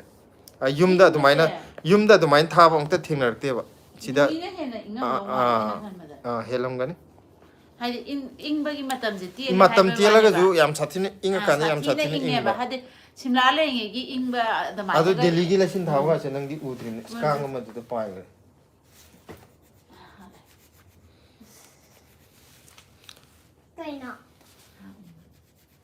इसके अंदर नहीं ꯀꯩꯅꯣꯒꯤ यहाँ से ꯕꯦꯔꯥꯟ ꯏꯃꯥꯒꯤꯁꯨ ꯂꯥꯛꯑꯦ इमा आई ngасꯤꯗꯤ ꯚꯤꯗꯤꯑꯣ ꯈꯔ ꯌꯦꯡꯍꯧꯈ꯭ꯔꯕꯅꯦ इमा होगी ब्लॉगꯇ ꯀꯩꯅꯣꯅ ꯀꯩꯕ चनु इन दुबईना हवाईजार पल्लीदो आई हाफे ताहौगुम तो अदु सटलाम कक्थखरेबको अदु कमाइन तोइजानो आई ककादा हंगमिने ꯃꯃꯥꯁꯨ ꯏꯆꯥꯁꯤꯡꯒꯤ ꯂꯥꯏꯐꯇ ꯁꯥꯏꯟ ꯑꯃꯨꯛꯇ ꯇꯧꯍꯧꯒꯦ ꯊꯦꯡꯅꯔꯤꯉꯩꯗ ꯁꯥꯏꯟ पाइसिनग्रबनिको साइन लोइना पाइसिनग्रबनिको हाइबको अदुगा थैंक यू इमा जेलुवांगना अइना याम कलक्चबा अमा याउरिये काका होइगी चैनल से वीडियो हेक हौरपगा इदुम चाना लाइदु पाबगी अदुम यावसे सिमदी यामना पामजै हाइबको जेलुवांगना अदुगा थैंक यू अदुगा हेंथोइ तखेलंबमना ब्लेसी हिंदी अमता ताकपीर ओ आई थोगे है अदुगा संतोष त्रिमयुमना इयाम्बसे कई लमदगी ओइदोइनो खंगजब यागद्रो कई यादने आई फुमलोक सिफाइदगिने अदुगा अखोय काका बोइचाना पुंग कया फावबा लाइव थादोइनो लाइव से अखोय मिनट अहु मरी लायरदि लोइसलगे खंजरी हजि 9:26 तारे 9:30 दा लोइसलजिरा न खनबने नहीं गाय चल अदुगा बसन लोंग है हाय हाय ककाना आईगी कमेंट पाबिरक्तरे तामो है अखोय कैनोगी प्रेम की कमेंट करम बवा लौरगे ओ खंगे खंगे अदुदी तैमा अदु खंगना नंग ज्ञान ताओ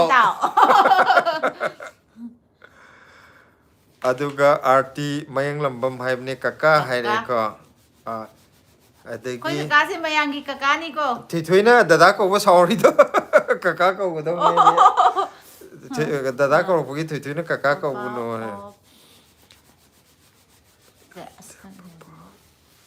पापा ऑफ चत्रि ngaiदा पापा होगी चैनल से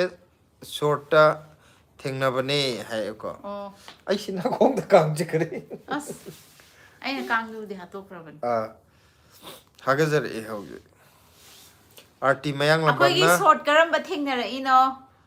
काका इदोमचा कई मथेल चारगे हाय कोबी कांग सोई जाए आरती दी के हिंजांग चारगे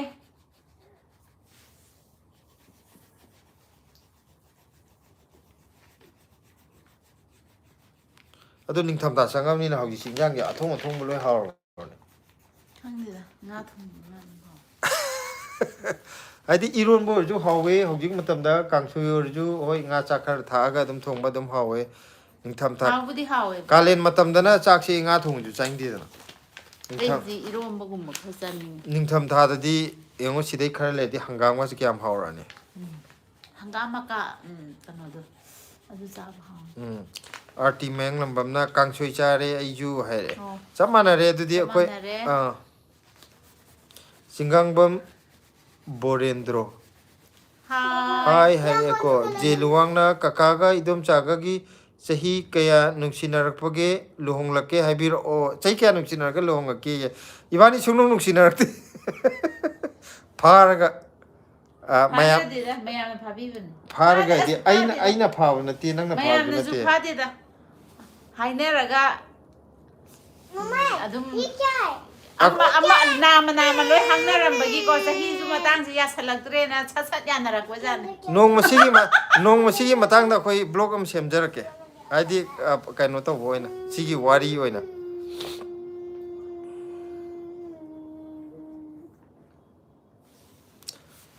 kainona henthui takhelambamna papa hayeng pung kayada live thaduino hai akoi je hayeng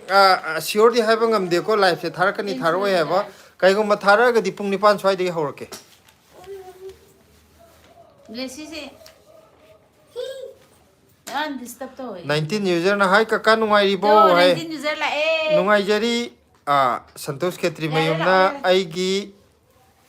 amta makha message reply pb raktre santosh khetri mayumgi karamba pahogdrage blessy na nga ta ngai ko nang na iyo to jo hai santosh khetri mayum iyambagi live se nongma yenghogdradi tumba yadi yamba thank you mayamna nungsibagi sum ka changbi rei ne adu yam nungai jare sumaina takpi rakpagi khoi gi prem gi comment ama tamo adu ai handak thadagi live se yamna kanadi active oiraroi aigi exam full preparation haure library da su admission tawkre pung taruk ai pung taruk unatraga pung taruk tagi na tara mane nukti gi saksu halak laga oina charani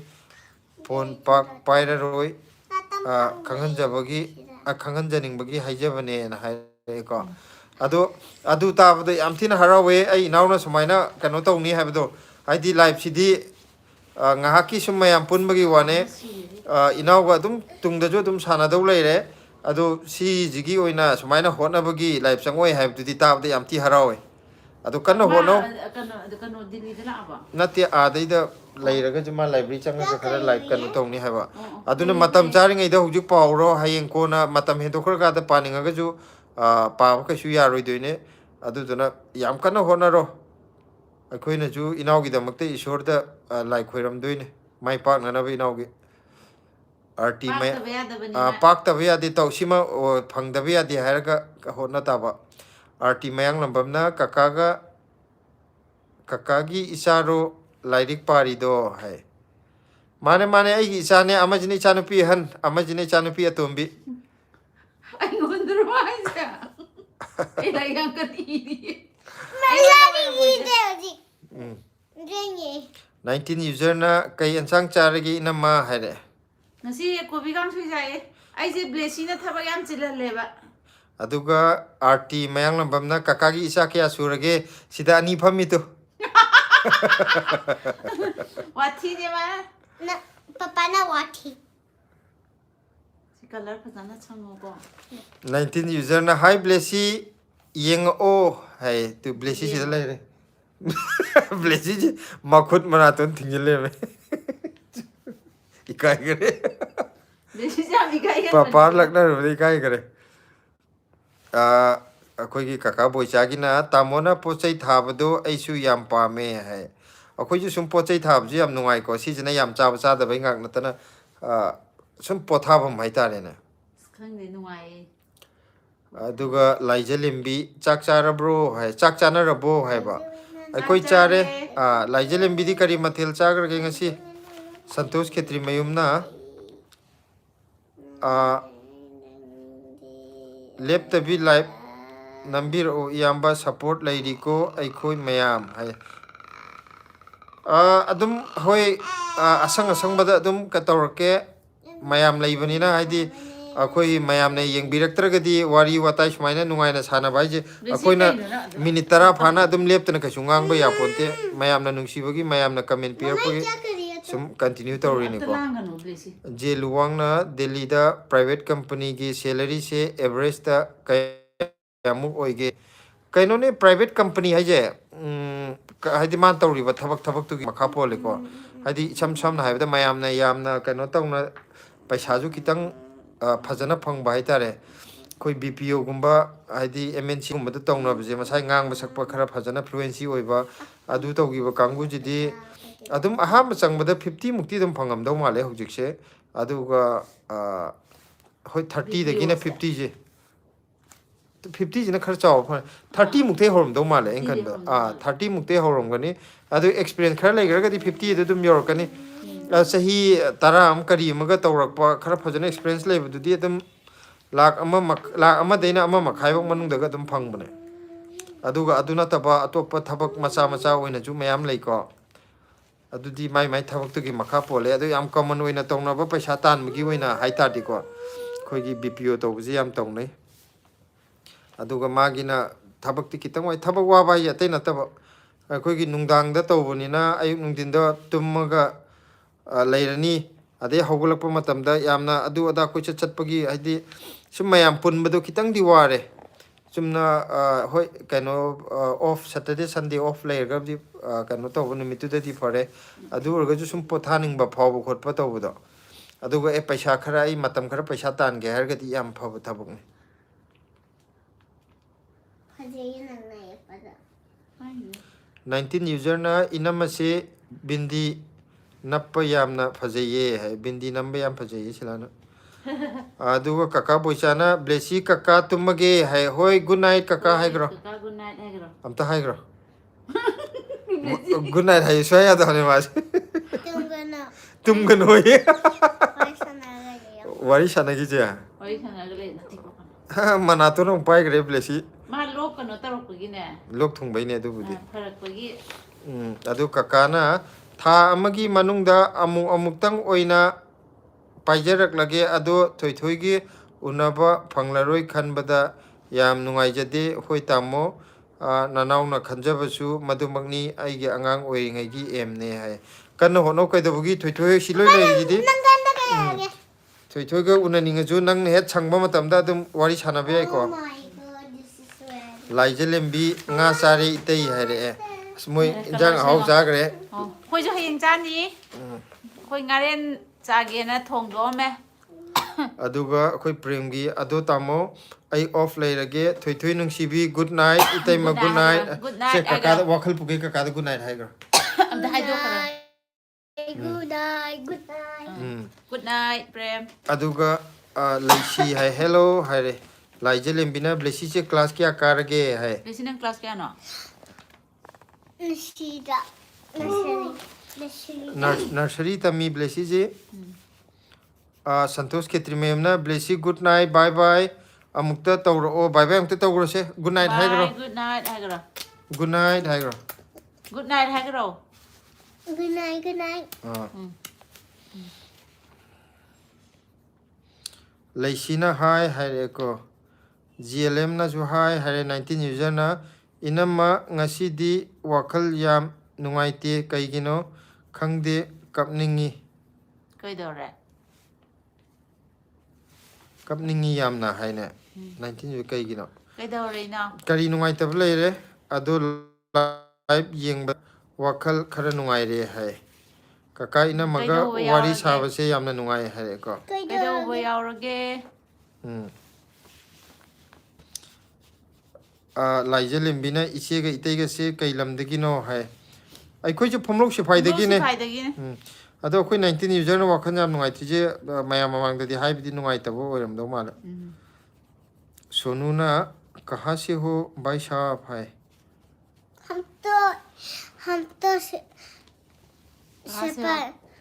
तो manipur hai Manipur में Manipur sipai phomlok sipai फुमो सिपाही में हम हैं